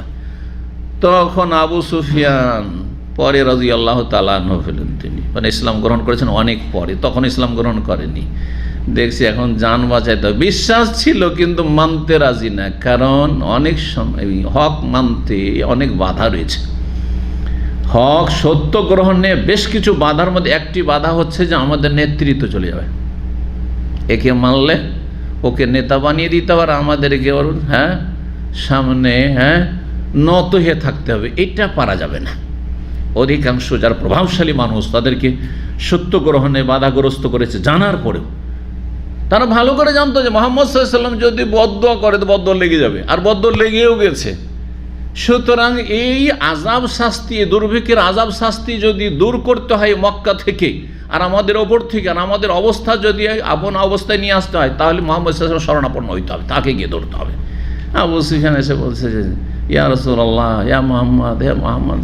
তখন তো রসুল বলে মানে না, কাফের হয়ে আছে, তারপরে এসেছে, সোজা হয়ে এসেছে, নিরুপায় হয়ে বলছে যে আপনি তো খুব বলেন যে আল্লাহকে মানতে হবে আর সিলাতুল আরহাম, আত্মীয়র সাথে সুসম্পর্ক রাখতে হবে, আর আপনি নিজের আত্মীয় তারা কাফের বলে তাদের এমন বদদোয়া দিলেন যে তারা সবাই মরে যাচ্ছে, অনাহারে আর দুর্ভিক্ষে সব মরে যাচ্ছে, একটু আল্লাহর কাছে দোয়া করে দেন যাতে করে আমাদের এই বিপদ দূর হয়ে যায়। আল্লাহ জি হ্যাঁ, নবী সাল্লাল্লাহু আলাইহি ওয়াসাল্লাম তখন দোয়া করলেন, যদিও দোয়ার কথা রিওয়ায়াত নেই, কিন্তু অবশ্যই দোয়া করেছেন, না হলে এই আযাব কেন উঠবে? কারণ নবী সাল্লাল্লাহু আলাইহি ওয়াসাল্লাম 7 বছরও দোয়া করেছেন, 7 বছর যায়নি এ বদদোয়ার পরে। আল্লাহ নবী সাল্লাল্লাহু আলাইহি ওয়াসাল্লামের রহমতের তো আল্লাহ এদেরকে মাফ করে দাও, এরা অবুঝ, এদেরকে মাফ করে দাও এবং তুমি বৃষ্টি দান করো। তারপরে বৃষ্টি বর্ষণ হয় মক্কায়। তো ওই হাদিসদের অংশ দিয়ে অধ্যায় কায়েম করেছেন। এই অধ্যায়, এই ইস্তিসকার অধ্যায় কেন নিয়ে আসলেন? হাদিসও আসছে আর অধ্যায় হচ্ছে কি বিষয়বস্তু কি আমাদের ইস্তিসকা, মানে আল্লাহর কাছে বৃষ্টি চাওয়া। তো নবী সাল্লাল্লাহু আলাইহি ওয়াসাল্লাম বৃষ্টি না চেয়ে কি চেয়েছেন? অনাবৃষ্টি চেয়েছেন, দুর্ভিক্ষ চেয়েছেন, আল্লাহ এদের বৃষ্টি বন্ধ করে দাও। এখান থেকে ইমাম বুখারী রাহিমাহুল্লাহর ফিকহ, তার দ্বীন সম্পর্কে জ্ঞান যে কত বেশি জ্ঞান ছিল এটা সুস্পষ্ট হয়ে উঠে, যে যেমন আল্লাহর কাছে প্রয়োজনে বৃষ্টি চাওয়া যাবে, তেমনই যদি কাফের জালেমদের জুলম অত্যাচার সীমাহীন হয়ে যায় তাহলে তাদের জন্য বৃষ্টি বন্ধ করে দুর্ভিক্ষের, অনাবৃষ্টির এবং ধ্বংসের দোয়াও করা যাবে। জি হ্যাঁ, দোয়াও করা যাবে, একা একাও করা যাবে আর একসাথেও করা যেতে পারে আল্লাহর কাছে। জি, কুনুতে নাজেলা, যেটাকে কি বলা হয়? কুনুতে নাজেলা, ফরজ সালাতে রুকু থেকে উঠে নবী সাল্লাল্লাহু আলাইহি ওয়াসাল্লাম 1 মাস করেছেন। 1006 নম্বর হাদিস বর্ণনা করেছেন আবু হুরায়রা রাদিয়াল্লাহু তাআলা আনহু আন্নান নবী কানে যারা ফারাসু মিনার রাকাতিল আখিরাতে, মিনার রাকাতিল আখিরাতে, নবী সাল্লাল্লাহু আলাইহি ওয়াসাল্লাম যখন মাথা ওঠাতেন শেষ রুকু থেকে। এখানে রাকাতুন মানে রুকুন, আরবিতে রুকু মানে যেমন রুকু হয় তখন তেমনি রাকাত মানেও কি হয়? রুকু হয়। আমরা 1 রাকাত সালাতকে 1 রাকাত কেন বলি? এই জন্য বলি যে ওতে একটি রুকু আছে, একটি রুকু আছে, সেই জন্য। শেষ রুকু থেকে উঠে মানে ধরেন ফজরের 2 রাকাত, তাহলে শেষ রুকু মানে দ্বিতীয় রাকাতের রুকু থেকে। এর সাথে যদি কোনোতে নাজেলা কেউ করে তাহলে 4র্থ রাকাতের রুকু থেকে উঠে। নবী সাল্লাল্লাহু আলাইহি ওয়াসাল্লাম এই দোয়া করেছেন, আল্লাহুম্মা আনজি আইয়াশ ইবনে আবি রাবিয়া, আল্লাহ আবু রাবিয়ার ছেলে আইয়াশকে তুমি মুক্তি দান করো। আল্লাহুম্মা আনজি সালামাত ইবনে হিশাম, হিশামের ছেলে সালামাকে তুমি রেহাই দাও, তুমি মুক্ত করো কাফেরদের কবল থেকে। কাফেররা, এই যে নামগুলি এখানে উল্লেখ করা হয়েছে কয়েকজন সাহাবীর নাম, তার এত দুর্বল অসহায় ছিলেন, হ্যাঁ, যে তাদেরকে কাফেররা মক্কায় বন্দি করে হাত পা বেঁধে রেখেছিল যে তোরা ইসলাম গ্রহণ করেছিস, যতক্ষণ ইসলাম না ত্যাগ করবি তোদেরকে এই শিকলাবদ্ধ করে রাখবো আর তোদেরকে মারধর করবো, জুলম অত্যাচার করতো। এইভাবে তাদেরকে হিজরত করতে দেওয়া হয়নি। তো নবী সাল্লাল্লাহু আলাইহি ওয়াসাল্লাম এই দোয়া করেছেন, আল্লাহ তুমি সালাম বিন হিশামকে নাজাত দাও। আল্লাহুম্মা আনজিল ওয়ালিদ বিন ওয়ালিদ, ওয়ালিদের ছেলে ওয়ালিদ। তাহলে আরবরা প্রাচীন যুগ থেকে বাপ বেটার নাম এক হয়তো এরকমটা করতেন, আর ইসলামেও আছে।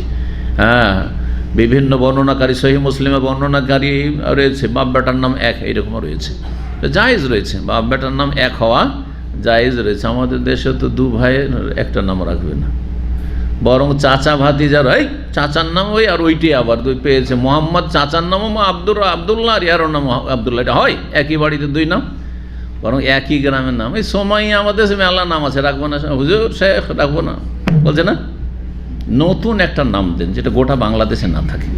আজকালকার টেন্ডেন্সি বেশি ছেলে মেয়ে নেবো না, 1-2টা নেবো, আর ওই ঘুরে ফিরে বাংলাদেশে ওই নাম পাওয়া যাবে এমন নয়। সেই জন্য অনেকেই কিন্তু আরবদের নাম বুঝুক আর না বুঝুক নেওয়া শুরু করেছে। আগে যখন আমার দেশে ফাহাদ নাম ছিল না। ফাহাদ মানে কি? ফাহাদ মানে কি? ফাহাদ মানে বাদশাহ। দেখলেন কেমন তর্জমা করল? ফাহাদ মানে কি কে বলতে পারে? কেউ আছে এরকম? কেউ জানেন না? হ্যাঁ, বাঘ। কোন বাঘ? ফাহাদ মানে বাঘ, এটা ঠিক বলেছে। হ্যাঁ হ্যাঁ, কে বলল? হ্যাঁ, চিতাবাঘ। মাশাআল্লাহ, এই যে মাশাআল্লাহ। তো আসাদ, আসাদ মানে সিংহ, কিন্তু আসাদ তো নাম রাখছেন, তাই না? কিন্তু এই সেন্স নিয়ে কি রাখছেন যে আমার ছেলের ওই রকমই যেমন কি রয়েছে, হিংসুর যেমন হিংসুর হয় সিংহ, তেমনই আমার ছেলে যেন হিংসুর হয় না। একটি গুণে আপনি চান যে আসাদের মতো যেন হয়, সেটা হচ্ছে কি? বীরত্ব, সাহস, সোজা। জায়েদুন কাল আসাদ। আরবি গ্রামার পড়েছে জায়েদ কার মতো? সিংহের মতো। সিংহের মতো না, সিংহের মতো তার বড় বড় নখ আছে যা দিয়ে ধরে, শিকারি ধরে, আর তারপর তার বড় বড় দাঁত আছে, এইরকম, আর তার শরীরে এরকম লোম আছে, আর বড় হিংস্র পশু, আর বনের রাজা। ওই রকম আমার ছেলে যেন বনের রাজা হয় নাকি? না, ওই অর্থে রাখেন না। জি হ্যাঁ, ঠিকই তেমন একটি গুণে। তো ওই রকম আমাদের দেশে আসাদ আছে, এখানে ফাহাদ আছে। ফাহাদ না আমাদের দেশে কেউ জানতো না, এখন রাখে। আবার আমাদের দেশে আবার ফারহাদ রাখে, জানি না ফরহাদ মানে কি, এখন পর্যন্ত আমি বলতে পারবো না। যারা নাম রাখেন আর আমাকে নামের অর্থ জিজ্ঞাসা করেন, আমি বললাম নাম রাখবেন আপনি, আর আপনার অর্থ আমি করে বেড়াবো, এইটা আবার কি দরকার? আমার কোন নেকির কাজ আমার এটা? ভালো করে শোনেন, আমি কোন বাড়াবাড়ি কথা বলছি না। নাম হয় আমার কাছ থেকে চয়েস করে নেন, আর তখন জিজ্ঞাসা করেন যে শাইখ এই নামটা চয়েস করলেন তো এর অর্থটা কি? আর আপনি আগে একটা উদ্ভট নাম চয়েস করে নেবেন, আর তারপরে বলেন যে একটা মানে বলেন তো। লা হাওলা ওয়ালা কুওয়াতা ইল্লা বিল্লাহ। নাম চয়েস আপনি করবেন, তরজমা আপনি করবেন। ভালো করে বোঝার চেষ্টা করুন, আল্লাহ হিদায়াত দান করুন। তো ওয়ালিদ বিন ওয়ালিদ, আল্লাহুম্মা আনজিল মুস্তাযাফিন মিনাল মুমিনিন। আল্লাহ মুমিন মুসলিম যারা অসহায় হয়ে রয়েছে মক্কার কাফেরদের কাছে, আল্লাহ এদেরকে তুমি রেহাই দাও, মুক্ত করো। আল্লাহ মাসদুদ ওয়াত আতাক আলামত। এতক্ষণ পর্যন্ত তো মুমিনদের জন্য নেক দোয়া করলেন, এখন কাফেরদের জন্য বদ্ধ। আল্লাহ তুমি তোমার পাকড়াওকে মোজার বংশের ওপর কঠিনতর করে দাও, কঠোর করে দাও। অশদুদ থেকে শদীদ মানে শক্ত, কঠিন। শদীদুল ইকাব, কঠিন শাস্তি দাতা আল্লাহ রাব্বুল আলামিন। ওয়াত আতুন মানে ধরে না, পাকড়াও। আল্লাহ তোমার পাকড়াওকে শক্ত করো। আল্লাহ মোজার বংশের ওপর। মোজার হচ্ছে বড় শক্তিশালী এবং অনেক বড় বংশ আরবের, আর ওর বিভিন্ন শাখা প্রশাখা রয়েছে। জি, তো মোজার বংশকে তুমি পাকড়াও করো, বা তোমার পাকড়াও তাদের উপর শক্ত করো, কারণ এরা ইসলামের সবচেয়ে বড় আরবদের মধ্যে দুশমন ছিল তখন। আল্লাহুম্মা জাআল সিনিনা কা সিনি ইউসুফ। আল্লাহ তাদের বছরগুলিকে, এই কাফের ইসলামের শত্রুদের বছরগুলিকে তুমি দুর্ভিক্ষে পরিণত করো, যেমন ইউসুফ আলাইহিস সালামের জামানায় 7 বছরের দুর্ভিক্ষ তুমি চাপিয়ে দিয়েছিলে, ওই রকমই। ওয়ান্না নবী সাল্লাল্লাহু আলাইহি ওয়াসাল্লাম কাল, নবী সাল্লাল্লাহু আলাইহি ওয়াসাল্লাম আরও দোয়া করেছিলেন দুটো বংশের জন্য। এই বংশগুলি মদিনার আশেপাশে ছিল, মদিনার আশেপাশে। তো এই কুনুতের নাজেলার দোয়াটি মদিনায় করেছেন। মদিনায় হাদিস রয়েছে যেটা মদিনায়, কিন্তু এই যে আল্লাহুম্মা জাআল সিনিনা কা সিনি ইউসুফ, এটা মক্কার কাফেরদের জন্য করেছেন। হিজরতের পরে এই সাহাবায়ে কেরামগণ হিজরত করতে পারেননি, তাদের মুক্তির জন্য দোয়া করেছেন। তো দুটো দোয়া একসাথে হয়ে গেছে এখানে। যখন নবী সাল্লাল্লাহু আলাইহি ওয়াসাল্লাম হিজরত করে আসলেন, তখন মদিনার আশেপাশে একটি বংশ ছিল গেফার, বানু গেফার বংশ। গেফার বংশের লোকেরা এরা তাড়াতাড়ি ইসলাম কবুল করে নিয়েছে। তখন নবী সাল্লাল্লাহু আলাইহি ওয়াসাল্লাম তাদেরকে একটা নেক দোয়া দিলেন, আল্লাহ তাদের মাফ। গাফার এক ফেরতে গাফার আল্লাহ এই বংশকে আল্লাহ মাফ করে দিক। নামের সাথে অনেক সময় কাজের মিল থাকে, এই জন্য নাম ভালো করতে বলা হয়েছে হাদিসে। কেন? নাম যদি ভালো হয়, আপনার ছেলের বলে আমার নাম হচ্ছে মহসিন মানে সদাচরণকারী, আর আমি খারাপ আচরণ করব? আমার নাম হচ্ছে আব্দুল্লাহ, আল্লাহর বান্দার, আমি আল্লাহর নাফরমানি করব? কিন্তু নাম যদি আপনি রাখেন ওই ইংরেজদের কুকুরগুলির নাম রাখেন আপনি, বিভিন্ন নামগুলি আছে না, ওই ইংরেজ আমলে ওই থেকে শুরু হয়েছে। কিন্তু কারোর নাম ডালিম, আর কারোর নাম ঝন্টু, কারোর নাম মন্টু, কারোর নাম পন্টু, এইসব যদি নাম রাখেন তো কী করে তত বরকত হবে? কী করে না বরকত হবে? ভালো নাম রাখতে বলা হয়েছে। এই জন্য বিশ্বাস নামের একটা প্রভাব রয়েছে। একটা ছেলেকে, একজনকে যখন আপনি ভালো নামে ডাকবেন, সে খুশি হবে যে আমি এই ধরনের, এই জন্য নামটা আমার এরকম। নামের প্রভাব রয়েছে মানুষের মানসিক অবস্থার উপর। কিন্তু নাম যখন খারাপ, খারাপ নামে ডাকবেন, যদি আপনার একটা ছেলে লেখাপড়াতে ভালো না হয়, অনেকে কিন্তু এই ভুলগুলি করে। আল্লাহকে ওইভাবে করেছেন যে স্মৃতিশক্তি নেই, ভুলে যায়, অথবা পড়াতে মনোযোগী নয়, তখন যদি বলেন এই পচা, বাঙালিরা কিন্তু যাকে তাকে পচা বলেন, কিন্তু বলেন না, বলেন না, এই তুই পচা। ছোট বাচ্চাকে না তুমি পচা, কেন পচা বলবেন? ও তো বঙ্গাজে ঢুকেছে, আমাকে তো সব ছোটো থেকে সব পচা বলে। আমি আবার ভালো কি ডাক্তার হবো, ইঞ্জিনিয়ার হবো, শেখ হবো, আমি আলেম হবো, এইসব স্বপ্ন কী করে? আমি তো পচা, তাই না? খবরদার এরকম কথা বলবেন না কখন না। তোর দ্বারা কিছু হবে না, অনেকে বলে। ছেলে যখন একটু খারাপ কিছু করেছে, তো তোর কিছু ভালো লক্ষণ পাওয়া যায় না, তোর দ্বারা কিছু হবে না। ও তো আমি ছোটো দিয়ে শুনে নিয়েছি, আমার বাপ বলতো, মা বলতো যে তোর দ্বারা কিছু হবে না, হবেও না আমার দ্বারা। কথা বুঝতে পেরেছেন? না না, কখনো না, হবে, সব হবে, সব সম্ভব। মানুষই উন্নতি করে। হ্যাঁ, যারা বড় বড় হয়েছে তোমার মতোই ছিল, হ্যাঁ, তোমার মতোই খেলাধুলা করেছে, আর তোমার মতোই দুষ্টামি করতে করতে আবার অনেক বড় হয়েছে। জি, এইভাবে উৎসাহিত করতে হবে, সব সময় পজিটিভ বলবেন, ইতিবাচক হবেন। এবং এটি হচ্ছে আল্লাহ সম্পর্কে সুধারণা রাখা অত্যন্ত জরুরি। আপনি এতে উৎসাহিত করছেন, আপনি তার মানসিক অবস্থা ভালো হবে, তার মনোবল বাড়বে। আল্লাহ আমাদের এইসব বিষয়গুলি তরবিয়তের বোঝার তৌফিক দান করেন। নবী সাল্লাল্লাহু আলাইহি ওয়াসাল্লাম দোয়া দিলেন। আসলাম বংশ ছিল, এই বংশটি তাড়াতাড়ি মুসলমান হয়নি, তবে তাড়াতাড়ি এসে নবী সাল্লাল্লাহু আলাইহি ওয়াসাল্লামের কাছে সন্ধি করে নিয়েছে যে আমরা দেখেন, আমরা মুসলমান হব না, তবে আপনার বিরুদ্ধে কখনো যাব না, যারা কাফের আছে তাদের সাথ দেব না, আপনার সাথে আমরা সন্ধি চুক্তি করে নিলাম, শান্তি চুক্তি করে নিলাম। তো নবী সাল্লাল্লাহু আলাইহি ওয়াসাল্লাম যেহেতু তারা শান্তি চুক্তি করলো, এদের বলে আর কোনো ভয় নেই যে মদিনার পাশে আছে, কখন এসে রাতে আক্রমণ করে দেয়, এরকম কোনো ভয় নেই। আসলাম, নবী সাহেব বলেন, আসলাম বংশ সালামাহাল্লাহ, আল্লাহ তাদেরকে যেন নিরাপদ রাখেন, সহি সালামত রাখেন, বদ্ধ দেননি। তাহলে ইসলাম আমাদেরকে এটা শেখায়নি যে আমার সাথে আকীদার ভিন্নতা আছে, আমার সাথে ধরেন ইবাদত বন্দেগীর ভিন্নতা আছে, বা ধর্মের ভিন্নতা আছে।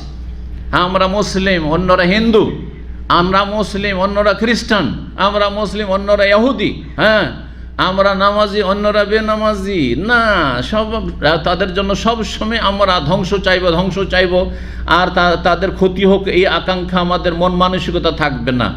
বরং তারা যদি আমাদের সাথে শান্তিতে বসবাস করে, হ্যাঁ, আসলাম, হ্যাঁ, সিলম থেকে, আর সিলম মানে হচ্ছে সন্ধি, শান্তি, ইসলাম মানে শান্তি, শান্তির সাথে যদি তারা বসবাস করতে চায়, তারাও শান্তিতে থাকতে চায়, আমাদেরকেও শান্তিতে রাখতে চায়, আমাদের জন্য বসবাসকে অসম্ভব করে দেয়নি দেশে, আল্লাহর জমিন আমাদের জন্য প্রশস্ত, তাদের জন্য প্রশস্ত, তারাও ব্যবসা বাণিজ্য করে খাচ্ছে, আমরাও করতে পারছি, কোনো রকমের বাধা নেই।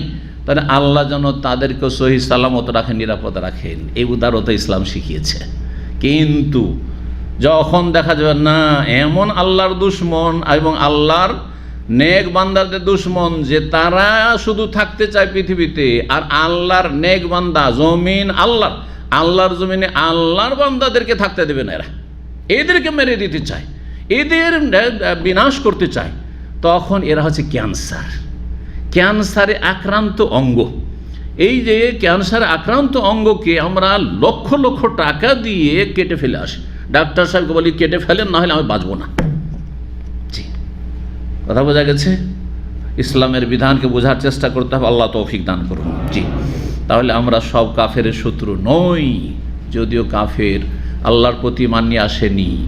দুনিয়া আমাদেরকে একসাথে বসবাস করতে হবে, কারণ আল্লাহর জমিনে মুমিন মুসলিমও থাকবে, কাফেরও থাকবে, ভালো মানুষও থাকবে, খারাপও থাকবে, এটা আল্লাহর চূড়ান্ত ফয়সালা, কারণ আল্লাহ তো জান্নাত জাহান্নাম দুটোই তৈরি করেছে, থাকবে।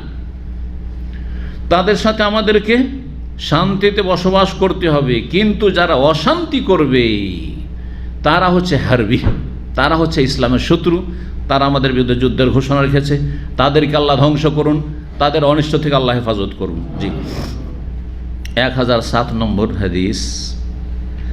তার আগে ইমাম ইবনে আবু জেনাদ বলছেন, আন আবি, তার বাবা আবু জেনাদ থেকে বর্ণনা করে, আবু জেনাদের ছেলে, আবু জেনাদের নাম ছিল আব্দুল্লাহ বিন জাকওয়ান, তিনি তাবেঈ ছিলেন। তার ছেলে তার বাবা থেকে বর্ণনা করে বলছেন, হাযা কুল্লুহু ফিস সুবহে, এই যে দোয়াগুলি নবী সাল্লাল্লাহু আলাইহি ওয়াসাল্লাম করেছেন, কিসের দোয়া? কুনুতে নাজিলাত দোয়া, আল্লাহুম্মা আনজি আইয়াশ বিন আবি রাবিয়া, আল্লাহুম্মা আনজিল সালমা ইবনে হিশাম, আল্লাহুম্মা আনজিল ওয়ালিদ ইবনে ওয়ালিদ, আল্লাহুম্মা আনজিল মুস্তাযাফিন মিনাল মুমিন, আল্লাহুম্মা আশদুদ ওয়াতাকা আলা মুদার, আল্লাহুম্মা জাআল আলাইহিম সিনিনা কাসিনি ইউসুফ। আল্লাহ দুর্ভিক্ষ চাপিয়ে দাও তাদের উপর ইউসুফ আলাইহিস সালামের জামানা দুর্ভিক্ষর মতো। এই দোয়াগুলি কোনখানে করেছেন? হ্যাঁ, ভোরের ফজরের সালাতে করেছেন। কুনুতে নাজিলা যে নবী সাল্লাল্লাহু আলাইহি ওয়াসাল্লাম 1 মাস কন্টিনিউ করেছেন টানা, সেটা ছিল ফজরের সালাতে। প্রয়োজনে ফজরের সাথে সাথে করবেন, প্রয়োজনে তার সাথে মাগরিবে করবেন, জেহরি 3 ওয়াক্ত করবেন। তারপরে যদি জুলম অত্যাচার আরও বেশি বেড়ে যায়, মনে করেন যে সবসময় দোয়া কর, তাহলে 5 ওয়াক্ত জোহর আসরেও দোয়া করতে পারবেন কুনুতে নাজেলা। কিন্তু যখন মুসলিমদের উপর এমন কোনো বালা মুসিবত বড় ধরনের নেই, জুলম অত্যাচার কাফেরদের পক্ষ থেকে, তখন কুনুতে নাজেলা চলবে না, করা চলবে না। তো কুনুতে নাজেলা কন্টিনিউ নয়। জি, 1007 নম্বর হাদিস বর্ণনা করছেন মাসরুক তাবি। তিনি বলছেন কুন্না ইনদা আব্দুল্লাহ, আমরা আব্দুল্লাহর কাছে ছিলাম। এই আব্দুল্লাহ আবার কোন আব্দুল্লাহ? কে বলতে পারে? হ্যাঁ, হাদিস সম্পর্কে যাদের জ্ঞান আছে কিছু, তারা বলতে পারে। কিন্তু যদি কোনো তাবেই বা সাহাবী বলেন যে আমাদের আব্দুল্লাহ, হ্যাঁ, এদিকে আব্দুল্লাহ বিন ওমর বলল, আর রাসূলুল্লাহ সাল্লাল্লাহু আলাইহি ওয়াসাল্লাম, হ্যাঁ, না, আমরা আব্দুল্লাহর কাছে ছিলাম। কোন আব্দুল্লাহ? দেখেন, শুনে দেখেন, বলবেন না। যদি কোনো সাহাবী বা তাবে, এখানে মাসরুক তাবেই বলছেন আর সাহাবীরা, বা আমরাও যদি পরিভাষাই, এটা হচ্ছে হাদিসের পরিভাষা। হাদিসের কোন হাদিসের কিতাবে যদি পান শুধু আব্দুল্লাহ আছে, আব্দুল্লাহ বর্ণনা করছেন নবী সাল্লাল্লাহু আলাইহি ওয়াসাল্লাম থেকে, তাহলে তিনি হচ্ছেন আব্দুল্লাহ বিন মাসউদ। তিনি হচ্ছেন আব্দুল্লাহ বিন মাসউদ রাদিয়াল্লাহু তাআলা আনহু। এটা মুখস্থ করে নেন। আর যদি আব্দুল্লাহ বিন ওমর হয়, তাহলে আব্দুল্লাহ বিন ওমর স্পষ্ট থাকবে, না হলে ইবনে ওমর থাকবে, ওমরের ছেলে। ওমরের কয়েক ছেলে, কিন্তু এখানে সবচাইতে যিনি প্রবীণ এবং প্রখ্যাত সাহাবী, তিনি আব্দুল্লাহ, এখানে উদ্দেশ্য আব্দুল্লাহ বিন ওমর।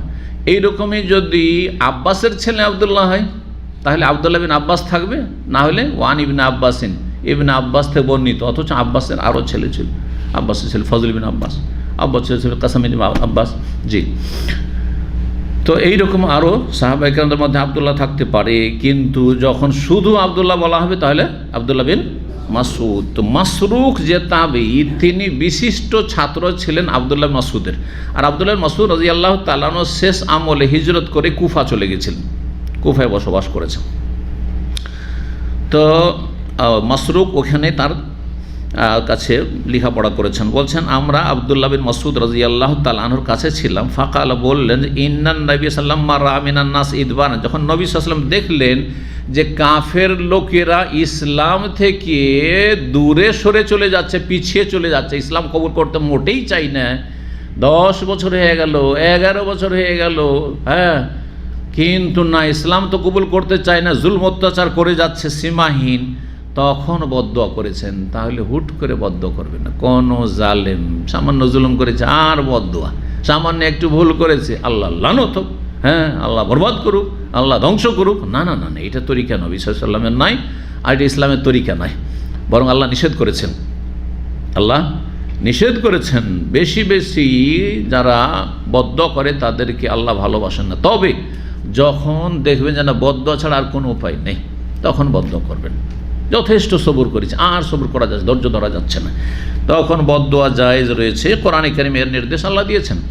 6 পারার প্রথম আয়াতে আল্লাহ বলছেন লা ইউহিব্বুল্লাহুল জাহরা বিসসুই মিনাল কওলি ইল্লা মান যুলিম। আল্লাহ মন্দ কথা বলা, মন্দ কথার একটি হচ্ছে বদদোয়া করা, অভিশাপ দেওয়া, আল্লাহ পছন্দ করেন না।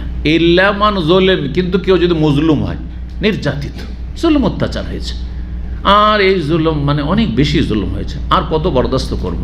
হেদায়েতের দোয়া করেছে, কিন্তু হেদায়েত হবে না, এই অহংকারী, এ শুনবে না, তো তখন বদদোয়া করা যাবে। নবী সাল্লাল্লাহু আলাইহি ওয়াসাল্লাম যখন দেখলেন যে ইসলাম থেকে এরা খুব পিছপা হয়ে রয়েছে, দীর্ঘ সময় চলে গেল, ইসলামের শত্রুতাই করে চলেছে, আর শত্রুতা তাদের বৃদ্ধি পেয়েছে, কালা, তখন বদদোয়া করতে গিয়ে বললেন আল্লাহুম্মা সাবান কাসাবে ইউসুফ, আল্লাহ 7 বছর দুর্ভিক্ষ চাপিয়ে দাও, যেমন ইউসুফ আলাইহিস সালামের যুগে 7 বছর দুর্ভিক্ষ নেমে এসেছিল। এখানে দোয়াটি এইভাবে এসছে। জি, ফাখাযাতুহুম সানাতুন, তখন তাদের উপর দুর্ভিক্ষ নেমে আসলো। আখাজা এখজ মানে ধরে নিল, দুর্ভিক্ষ ধরে নেওয়া মানে দুর্ভিক্ষ নেমে আসলো, অনাবৃষ্টি নেমে আসলো, বৃষ্টি হয় না, বছরকে বছর চলে যাচ্ছে, বৃষ্টি হয় না।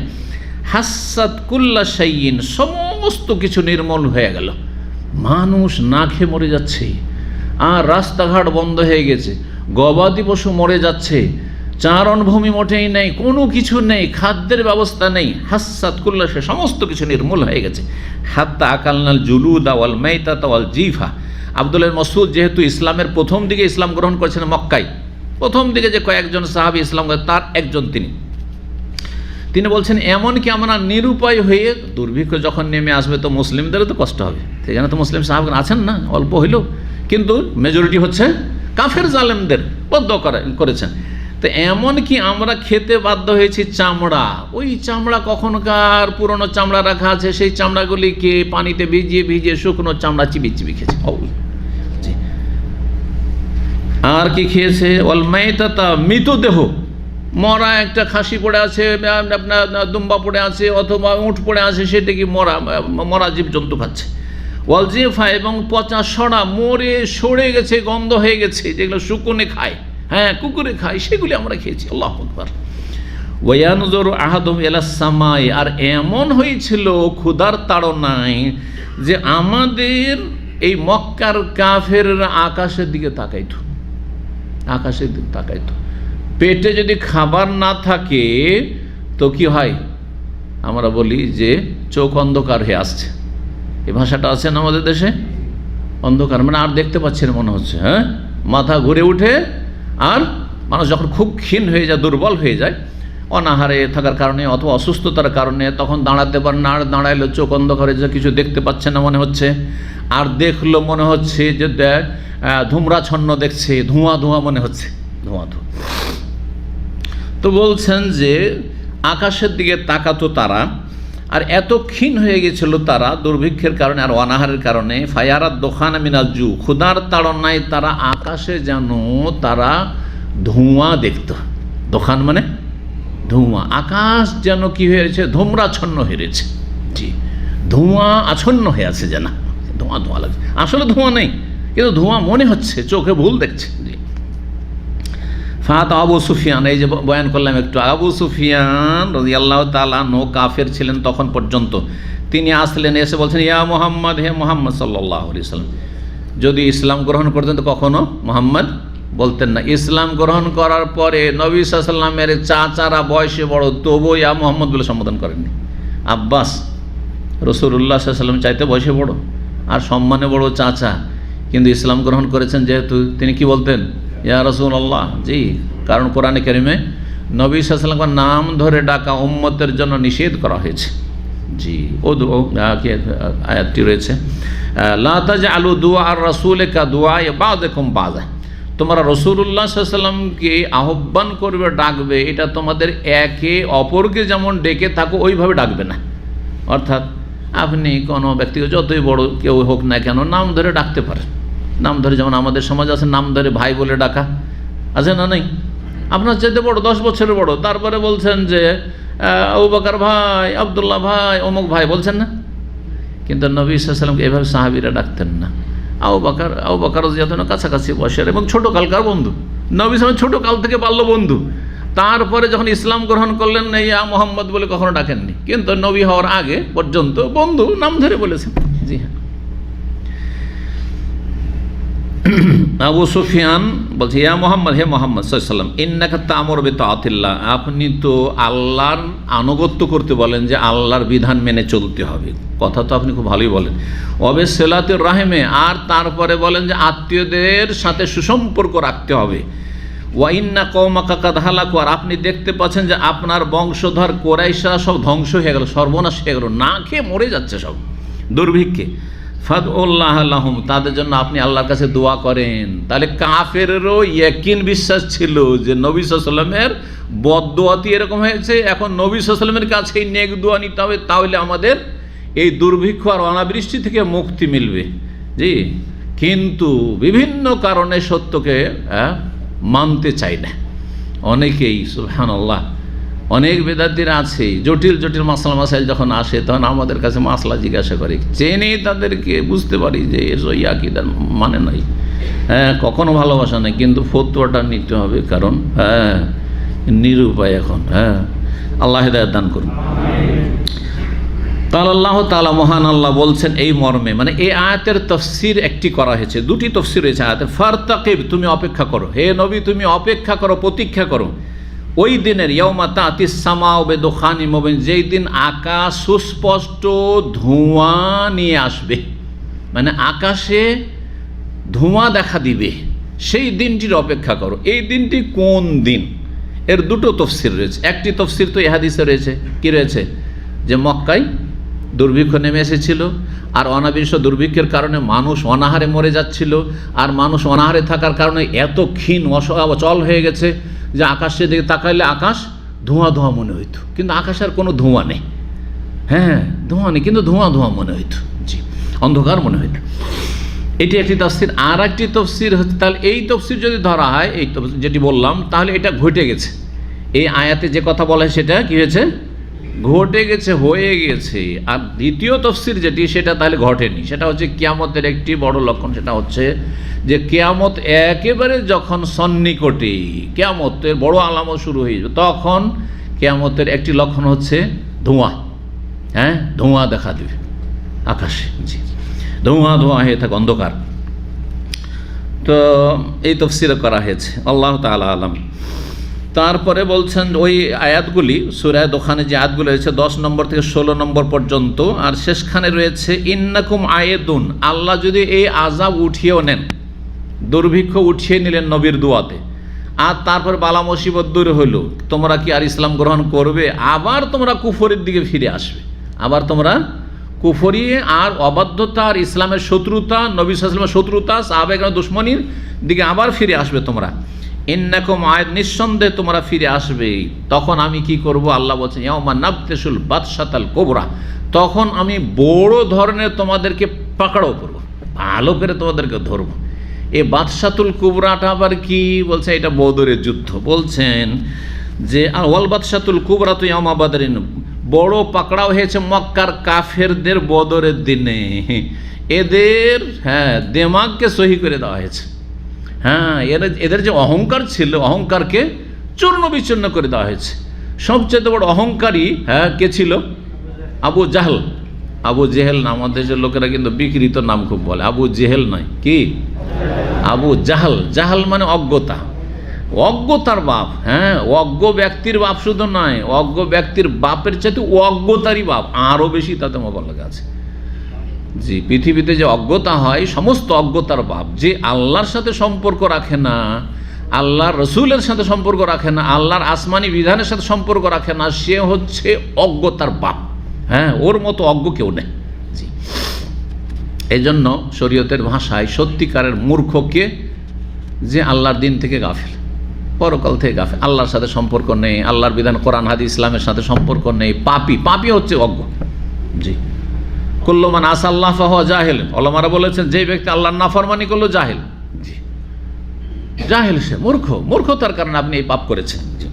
যদি এর পরিণাম জানতেন তো আপনি করতেন না, জানার পরেও না জানার ভান করছেন। জি, তো বলছেন যে বদরের যুদ্ধে তাদেরকে বড় ধরনের পাকড়াও করা হয়েছে, একেবারে নির্মূল করে দেওয়া হয়েছে। 70 জন বড় বড় কাফের নেতা মাথা, আবু জাহাল আর ওতবা, সাইবা, রাবিয়া, ওয়ালিদ বিন উতবা, এরা বড় বড় বীর যোদ্ধা এবং সব বীর পুরুষ ছিল মক্কার, সবগুলি নিহত।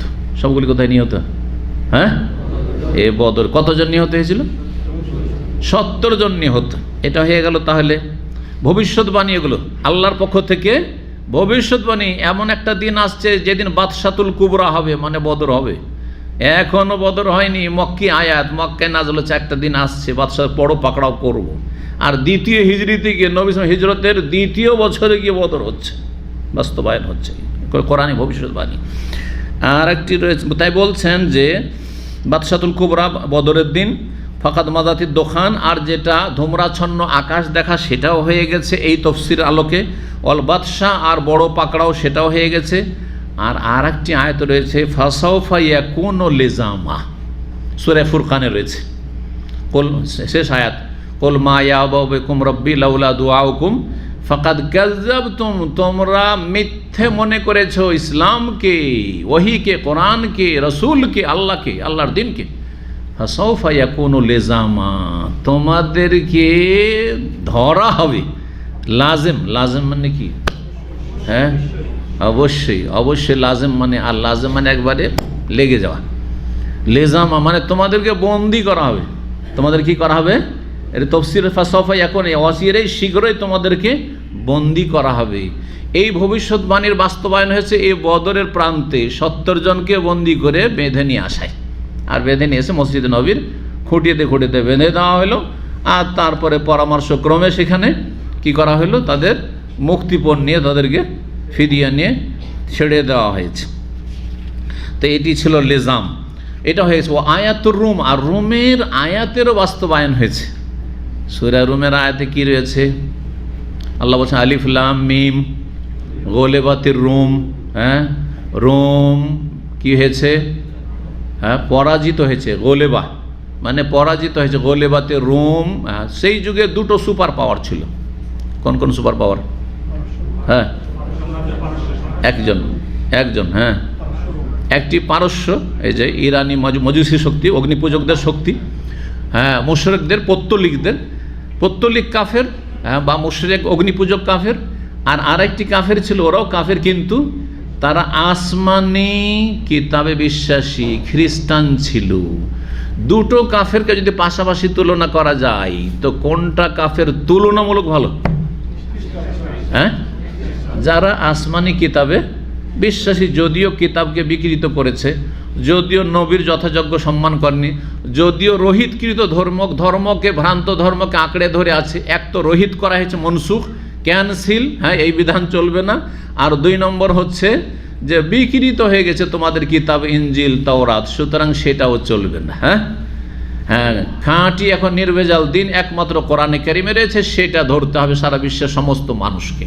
কিন্তু তারা ধরেনি। তারপরেও তুলনা করলে এদিকে অগ্নি পূজা করছে আর এইদিকে হ্যাঁ কি করছে? যদিও তাদের শিরক কুফরি রয়েছে, ঈসা আলাইহিস সালাম আল্লাহর নবীকে আল্লাহর পুত্র বানিয়ে দিয়েছে, কিন্তু তারপরেও তো আল্লাহ, তারপরে নবী, রসুল, আর ইনজিল, আর তাওরাত, আল্লাহর কিতাব, এগুলো তো বলছে, ঠিক না? তুলনা করলে রোমানরা যে খ্রিস্টান ছিল তারা অগ্নি পূজাকের তুলনায় কি ভালো। তো কাফেরদের সাথে চলাফেরার ক্ষেত্রে তুলনামূলক যদি চলতে হয় তাহলে এই বিষয়টি এখানে যেন আমাদেরকে শেখানো হয়েছে। তো সাহাবাই কেরামগণ গলিবাত্র প্রথম তো রোমানরা মানে খ্রিস্টানরা হেরে গেল কার কাছে? দ্বিতীয় সুপার পাওয়ার পার্সিয়ানদের, অগ্নিপূজকদের কাছে। তারপরে আল্লাহ বলছেন ফি আদনাল আরদে, এই যুদ্ধটি এই কাছেই, বেশি দূরে নয়। অহমিম বাদে গালাবেহিম সায়াগলেবুন, আর এদের পরাজয়ের পরে শীঘ্রই রোমানরা এই অগ্নিপূজক পার্সিয়ান ইরানিদের ওপর বিজয়ী হবে। ফি বিজে সেনিন, কয়েক বছরের ভিতরে আল্লাহ বলছেন, ভবিষ্যৎবাণী সব হয়ে গেল। যখন অগ্নিপূজকরা জিতল পার্সিয়ানরা, তখন মক্কার কাফেররা খুব খুশি, কারণ কাফেরে ভাই, এরা মূর্তি পূজা করে, ওরা আগুন পূজা করে। হ্যাঁ, সুতরাং এই দিক থেকে মিল আছে, মক্কার কাফেররা খুশি। আল্লাহ বলছেন ঠিক আছে, এখন ক্ষণিকের জন্য এরা খুশি হয়েছে, কিন্তু খুব শীঘ্রই কি হবে? সায়াগলিবুন, এই রোমরা বিজয়ী হবে। ইয়াউমাইযিন ইয়াফরাহুল মুমিনুনা বিনাসরিল্লাহ, সেই দিন মুমিন মুসলিমরা খুশি হবে, আনন্দিত হবে আল্লাহর সাহায্য নেমে আসার কারণে। ভবিষ্যৎবাণী। আর মাত্র কয়েকটা বছর পরে রোমানদের আবার লড়াই হলো এই ইরানি অগ্নিপূজকদের সাথে, আর তারপরে ইরানিরা হেরে গেল আর রোমানরা জিতে গেল, যাতে সাহাবাই কেরামগণ খুশি হয়েছেন। বলছে যে রোমের আয়াতে যে ভবিষ্যৎবাণী করা হয়েছে সেটারও বাস্তবায়ন হয়ে গেছে, জি। 3 নম্বর অধ্যায় বলছে আবু সওয়ালিন নাসিল ইমাম আল ইস্তিসকা ইজা কাহাতু, বলছেন যে জনগণ ইমামের কাছে দরখাস্ত করবেন এই সম্পর্কে অধ্যায়। কিসের জন্য? ইস্তিসকার সালাত পড়ার জন্য। ইমাম সাহেবকে বা দেশের গণ্যমান্য ভালো পরেশগার আলেমকে গিয়ে বলবেন, তার কাছে দরখাস্ত করবেন যে ইমাম সাহেব অথবা শেখ অথবা যাই বলেন না কেন, আপনি আমাদের জন্য আল্লাহর কাছে দোয়া করে ইস্তেসকার সলাত পড়েন, আপনাকে নিয়ে আমরা ইস্তেসকার সলাত পড়ি। এটা করবে, এটা করা সুন্নত। এজা কাহাত, কখন? যখন অনাবৃষ্টি দেখা দিবে। কাহাত মানে হচ্ছে অনাবৃষ্টি। 1008 নম্বর হাদিস। এই হাদিস আর এর সাথে আরও দুটো হাদিস রয়েছে, সংক্ষেপে আমরা আলোচনা করে শেষ করে দেবো ইনশাআল্লাহ। বলছেন আব্দুর রহমান বিন আবদুল্লাহ বিন দিনার, তার বাবা আবদুল্লাহ বিন দিনার থেকে বর্ণনা করে কালা সামিয়াতু ইবনে উমার, তবে তিনি বলছেন আবদুল্লাহ বিন উমার থেকে আমি শুনেছি, ইয়াতামাসসালু বিশেরে আবু তালেব যেহেতু কুফরি অবস্থায় ছিল রাদিয়াল্লাহু আনহু, যা বলা জায়েজ নাই। আবু তালেবের কবিতার তিনি আবৃত্তি করতেন আবদুল্লাহ বিন উমার। কি কবিতা ছিল? আবু তালেব রাসূলুল্লাহ সাল্লাল্লাহু আলাইহি সাল্লামের চাচা, রাসূলুল্লাহ সাল্লাল্লাহু আলাইহি সাল্লামকে এত ভালোবাসতেন, আদর করতেন, স্নেহ করতেন যে তার প্রশংসায় অনেকগুলি কবিতা কাব্য রচনা করেছিল। আরবরা প্রাকৃতিকভাবে কবিতা অনেকেই কাব্য রচনা করতে পারত, আর সেই যুগটা কাব্য রচনার যুগ ছিল, এতে খুব বিখ্যাত ছিল সেই জামানাটা। তা আবু তালেব এই যেই কবিতাগুলি পাঠ করেছেন নবী সাল্লাল্লাহু আলাইহি ওয়াসাল্লাম প্রশংসামূলক, তার মধ্যে এই 2 লাইন কবিতা এখানে নিয়ে আবৃত্তি করতেন মাঝে মাঝে আবদুল্লাহ বিন উমার। কি? ও আবিয়াজু, আবিয়াজ মানে সাদা, শুভ্র, উজ্জ্বল। মুহাম্মদ সাল্লাল্লাহু আলাইহি ওয়াসাল্লাম আমার ভাতিজা, খুব সাদা ফর্সা শুভ্র উজ্জ্বল মানুষ। ইউস্তাসকাল গামামে বিওয়াজহিহি, তার মাধ্যমে মেঘ বৃষ্টি চাওয়া হয়। গামাম মানে মেঘ, ওই জন্য মেঘের অর্থ করলাম, কিন্তু মেঘ মানে এখানে বৃষ্টির উদ্দেশ্য।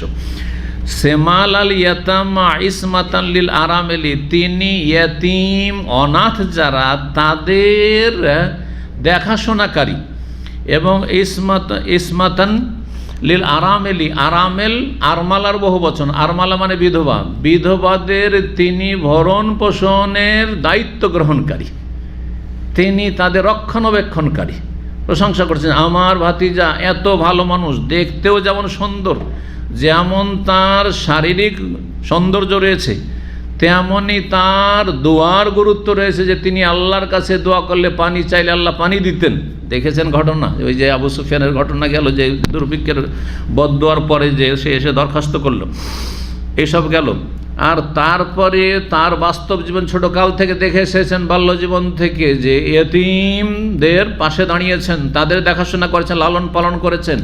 যারা সমাজে বিধবা রয়েছেন, নারী, যাদের দেখাশোনার কেউ নেই, তাদের তিনি দেখাশোনা করেছেন, এই প্রশংসা তিনি করতেন। তারপরে 1009 নম্বর হাদিস। হাদিসে বলছেন সালেম তার বাবা আবদুল্লাহ বিন উমার থেকে, রুব্বামা যাকারতু কাওলা শায়ের, কবির এই উক্তিটি কখনো কখনো আমি উল্লেখ করতাম, ওয়ান আনজুল ওয়াজহিন নবী সাল্লাল্লাহু আলাইহি ওয়াসাল্লাম, আমি নবী সাল্লাল্লাহু আলাইহি সাল্লামের দিকে তাকাইতাম, মানে তার চাচার এই কবিতাগুলি তিনি চিন্তা করতেন আর মিলাইতেন, যে কবিতা যে বলা হয়েছে নবী সাল্লাল্লাহু আলাইহি ওয়াসাল্লামের চেহারার সাথে মিলছে কিনা। জি, বলছেন যে ইয়াস্তাসকি, যখন নবী সাল্লাল্লাহু আলাইহি ওয়াসাল্লাম বৃষ্টির জন্য বৃষ্টি চাইতেন, বৃষ্টির জন্য দোয়া করতেন, ফামা ইয়ানজিলু হাত্তা ইয়াজিশা কুল্লু মিজাবিন, নবী সাল্লাল্লাহু আলাইহি ওয়াসাল্লাম মেম্বার থেকে নামার আগেই প্রতিটি ঘরের নালা দিয়ে পানি প্রবাহিত হইত, মানে বৃষ্টি শুরু হয়ে যেত তার আগে। তো সেই কবিতাগুলি কি ছিল? ও আবিয়াদা ইউস্তাসকাল গামামা বিওয়াজহিহি সেমাল আল ইয়াতামা ইসমাত আলিল আরামেলি ওয়া হুয়া কাউল আবি তালেব, সেটি আবু তালেবের উক্তি।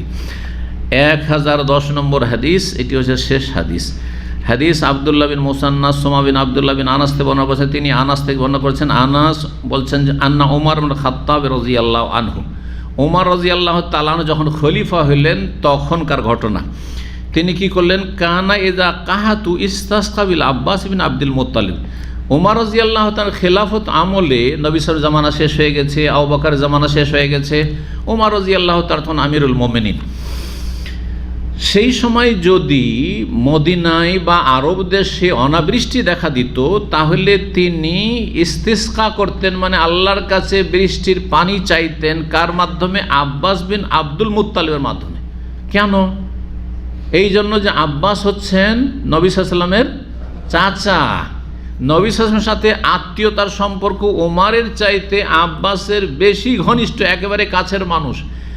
এই জন্য নিজে দোয়া করতেন, কিন্তু এক নম্বরে রাখতেন আব্বাসকে, যে আপনি নবী সাল্লাল্লাহু আলাইহি ওয়াসাল্লামের চাচা, আপনি দোয়া করেন, আমরা আমিন আমিন বলবো। জীবিত মানুষকে মাধ্যম বানাইতেন না মৃতকে? জীবিত মানুষকে। ভালো করে আজকের হাদিসটি বুঝুন, কারণ এই হাদিসের অপব্যাখ্যা করে বেদাতীরা ভুল দলিল পেশ করে, মানুষকে পথভ্রষ্ট করে। আব্বাস বিন আব্দুল মুত্তালিব বৃষ্টি চাই বলছেন যে ওমর রাদিয়াল্লাহু তাআলা আনহু যখন দুর্ভিক্ষ দেখা দিত, ইস্তাসকা বিল আব্বাস বিন আব্বাস বিন আব্দুল মুত্তালিবের মাধ্যমে ইস্তিসকা করতেন, বৃষ্টি চাইতেন আর বলতেন আল্লাহুম্মা, হে আল্লাহ।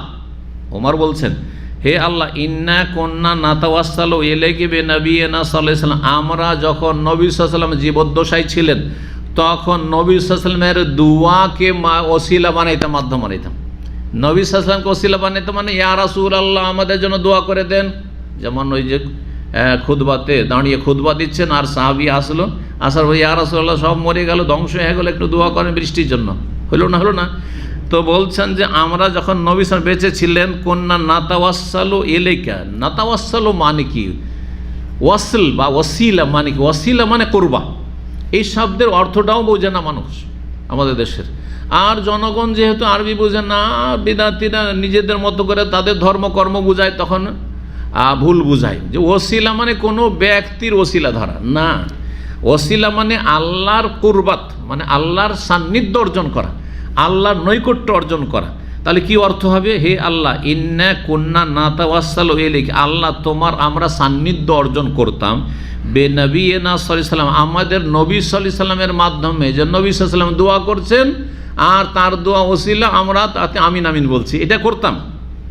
ফাতাসকিনা, তখন আল্লাহ আপনি বৃষ্টি দিতেন। ওয়াইন্না কুন্না নাতাওয়াসসালু আলাইক, এখন আমাদের নবী নেই দুনিয়াতে, দুনিয়া থেকে চলে গেছেন। মৃত মানুষের, দুনিয়া থেকে বিদায় হওয়া মানুষের ওসিলা ধরা যদি জায়েজ হইতো তাহলে আব্বাসের কাছে যেতেন না, যেতেন? তাহলে নবী সাল্লাল্লাহু আলাইহি ওয়াসাল্লাম কবর কাছে যেতেন আর বলতেন ইয়া রাসূলুল্লাহ আপনি আমাদের জন্য দোয়া করে দেন, যেমন জুমার খুতবায় দোয়া করে দিয়েছেন, কবর থেকে দোয়া করে দেন। করতেন না? করলেন।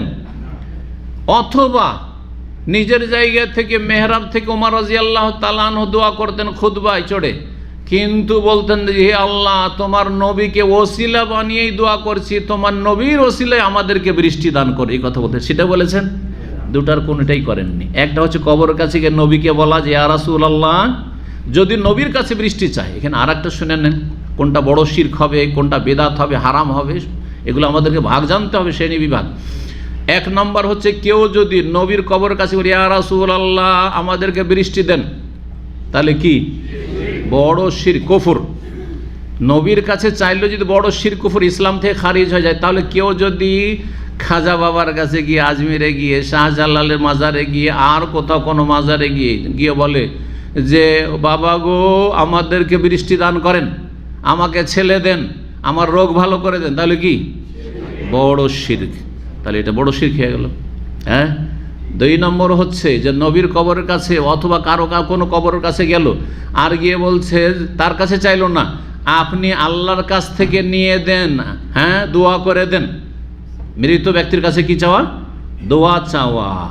যদি এই আকীদা যে মৃত ব্যক্তি দোয়া করতে ক্ষমতা রাখে, হ্যাঁ সে জীবিত, শুধু চোখের আড়াল চলে গেছে, যেমন বেদাতীরা বলে থাকে যে অলিয়া মরেন না, তার আরও শক্তিশালী হয়ে যায়, তাহলে এইটাও বড় শিরক। কারণ আল্লাহর মতো তাকেও আল হাইয়ুল কাইয়ুম মনে করলো, হ্যাঁ চিরঞ্জীব মনে করলো। বুঝতে পারছেন না? এটাও বড় শিরক। তৃতীয় স্তর হচ্ছে যে নবীর কাছে গিয়ে বা কোনো অলির কাছে গিয়ে দরখাস্ত করলেন যে আল্লাহর কাছে দোয়া করে দেন, কিন্তু যেমন দেশি তরিকায় বেদাতি ওসিলা, আল্লাহ তোমার নবী পাকের ওসিলায় আমাদের গুনাহ খাতা মাফ করে দাও, তোমার নবী পাকের ওসিলাই, হ্যাঁ বড় পীরের ওসিলাই, আর তারপরে আপনার খাজা বাবার ওসিলাই, শাহজালালের ওসিলাই, আমাদের গঙ্গোহী সাহেবের ওসিলাই, মহাজের মাক্কির ওসিলাই আমাদের বালা মুসিবত দূর করে দাও, আমাদেরকে জুলুম থেকে উদ্ধার করো। এইসব দোয়াগুলি আমাদের দেশে প্রচলিত দোয়া, এগুলি হচ্ছে বেদাত, হারাম, কাবিরা গুনাহ, কুল্লু বেদাতিন দালাল। কারণ নবী সাল্লাল্লাহু আলাইহি ওয়াসাল্লাম, সাহাবায়ে কেরাম এই ওসিলা, কোনো ব্যক্তিকে ওসিলা মানে সোর্স ধরে যে অমুক ব্যক্তির ওসিলা দিয়ে, মৃত ব্যক্তির ওসিলা দিয়ে ও মৃত ব্যক্তিকে নিয়ে যাবো আল্লাহর কাছে, তাহলে আল্লাহ রাব্বুল আলামিন না দিয়ে পারবেন না, এইরকম আকীদা রাখতেন না। হারাম ওসিলা, এটি কোনো ব্যক্তিকে ওসিলা বানানো। হয়ে গেল না ভাগগুলো? বুঝতে পারলেন কয়টি ভাগ বললাম? 3টা বলা হয়েছে না? 4 নম্বর হচ্ছে কোনো জীবিত ব্যক্তির কাছে গিয়ে বলা যে আপনি আল্লাহর কাছে দোয়া করে দেন। চলবে না? চলবে না? জীবিত ব্যক্তিকে গিয়ে যদি বলেন আল্লাহর কাছে দোয়া করে দেন আমাদের যেন বৃষ্টি আল্লাহ দান করেন, জায়েজ। আল্লাহর কাছে দোয়া করেন আমার বালা মুসিবত আল্লাহ যেন দূর করেন, আল্লাহর কাছে একটু দোয়া করেন আমাকে যেন নেক সন্তান দান করেন, চাওয়া জায়েজ কি না? জি। তো এইটাই করতেন ওমর রাদিয়াল্লাহু তাআলা। কি করেছেন? নবী সাল্লাল্লাহু আলাইহি ওয়াসাল্লামের কাছেও চাননি, নবী সাল্লাল্লাহু আলাইহি ওয়াসাল্লামের কবরের কাছে গিয়ে বলেননি যে ইয়া রাসূলুল্লাহ দোয়া করে দেন, এটাও বলেননি। আবার খুতবায় মেম্বার থেকে বলেননি যে হে আল্লাহ নবীর ওসিলায় তুমি আমাদেরকে বৃষ্টি দান করো। দুনিয়া থেকে চলে গেছেন নবী, তার ওসিলাও ধরেননি। 3টার কোনোটা করেছেন? 4 নম্বরটা করেছেন যে এখন তো নবী নাই, কিন্তু নবীর চাচা তো আছে। নবীর সাথে যখন আত্মীয়তার খাতির আছে তো আমার চাইতে তার মর্যাদা নবীর কাছে বেশি। স্বাভাবিক একটা আত্মীয়তার মর্যাদা আছে। যদি দিনদার হয় তাহলে দিনদার বেদিন আপনার ভাই আর আপনার চাচারা বলবেন আপনার সাথে আমার চাইতে বেশি খাতির, এইটা হারাম। কথা বলছেন? কিন্তু যদি আপনার ভাই আপনার বাপ চাচা দিনদার হয় তাহলে তার মর্যাদা আমার চাইতে বেশি আপনার কাছে হবে। কথা বোঝা গেছে কিনা? জি। তো আব্বাস রাদিয়াল্লাহু তাআলা আনহুর কাছে গেলেন আর গিয়ে বললেন যে আপনি দোয়া করেন, আর আল্লাহর কাছে তিনিও দোয়া করছেন ওমর, কিন্তু বলছেন যে আমার দোয়ার চাইতে শ্রেষ্ঠ দোয়া হচ্ছে আব্বাস নবীর চাচার দোয়া। তাই বলছেন আল্লাহুম্মা ইন্না নাতাওয়াসসালু ইলাইকা, আল্লাহ তোমার আমরা সান্নিধ্য লাভ করতাম আমাদের নবীর মাধ্যমে। যখন নবী দুনিয়ায় ছিলেন ফাতাসকিনা তখন বৃষ্টি দিতেন। ওয়া ইন্না নাতাওয়াসসালু ইলাইকা বিআম্মি নাবিয়ানা, এখন আপনার সান্নিধ্য লাভ করছি, নৈকট্য অর্জন করছি আমাদের নবীর চাচার মাধ্যমে, তার চাচার দোয়ার মাধ্যমে। ফাসকিনা, সুতরাং আমাদেরকে আপনি পানি পান করান, বৃষ্টি দেন। কালা ফায়ুসকাউন, তখন সাথে সাথে বৃষ্টি হইতো। অন্য হাদিসে রয়েছে আব্বাস রাদিয়াল্লাহু তাআলা যেমন দোয়া করলেন সাথে সাথে বৃষ্টি শুরু হয়ে গেল। আর খুতবাতে আছেন আর ঝরঝর করে আপনার দাড়ি দিয়ে পানি প্রবাহিত হচ্ছে। তো এইভাবে দোয়া কবুল হইতো। তো সাহাবায়ে কেরামদের আদর্শ। তো এই হাদিস থেকে কি জানতে পারলেন? স্পষ্ট যেটা জানতে পারলেন যে এটি বেদাতি ওসিলার দলিল নয়, বরং আমাদের দলিল যে জীবিত ব্যক্তির কাছে দোয়া চাইতে হবে। বেদাতিদের ওসিলা কি? শিরকি ওসিলা তো বাদ দেন, কিন্তু বেদাতি ওসিলা হচ্ছে যে কোনো মরা মানুষের নামের দোহাই দিয়ে আল্লাহর কাছে চাওয়া। কথা বুঝতে পারছেন না? আল্লাহ তুমি মাওলানা কাসেম নানতুবির ওসিলায় আমাদের গুনাহ খাতা মাফ করে দাও, বলছেন না একশন লোকেরা। আল্লাহ আমাদের অমুক আহমদ শফি হুজুরের ওসিলায় আমাদের গুনাহ খাতা মাফ করে দাও, করছেন না? এগুলো তাদের আকীদা। সে দেওবন্দি কওমি হোক আর বেরলভি হোক, সবারই এগুলো আকীদা। বেরলভিদের তো আকীদা চাইতে নিকৃষ্ট, সেটা হচ্ছে যে তারা সরাসরি মৃতের কাছে চাইছে। কিন্তু এই যে কওমি হুজুররা তাদেরও এই আকীদা যে এই ওসিলা ব্যক্তির ওসিলা তাদের কাছে শরীয়ত সম্মত, যেটি হারাম, বেদাত, কাবিরা গুনাহ। এখানে আজকের আলোচনা শেষ করছি। ওয়া সাল্লাল্লাহু আলা নবিয়িনা মুহাম্মদ ওয়া আলা আলিহি ওয়া সাহবিহি আজমাইন।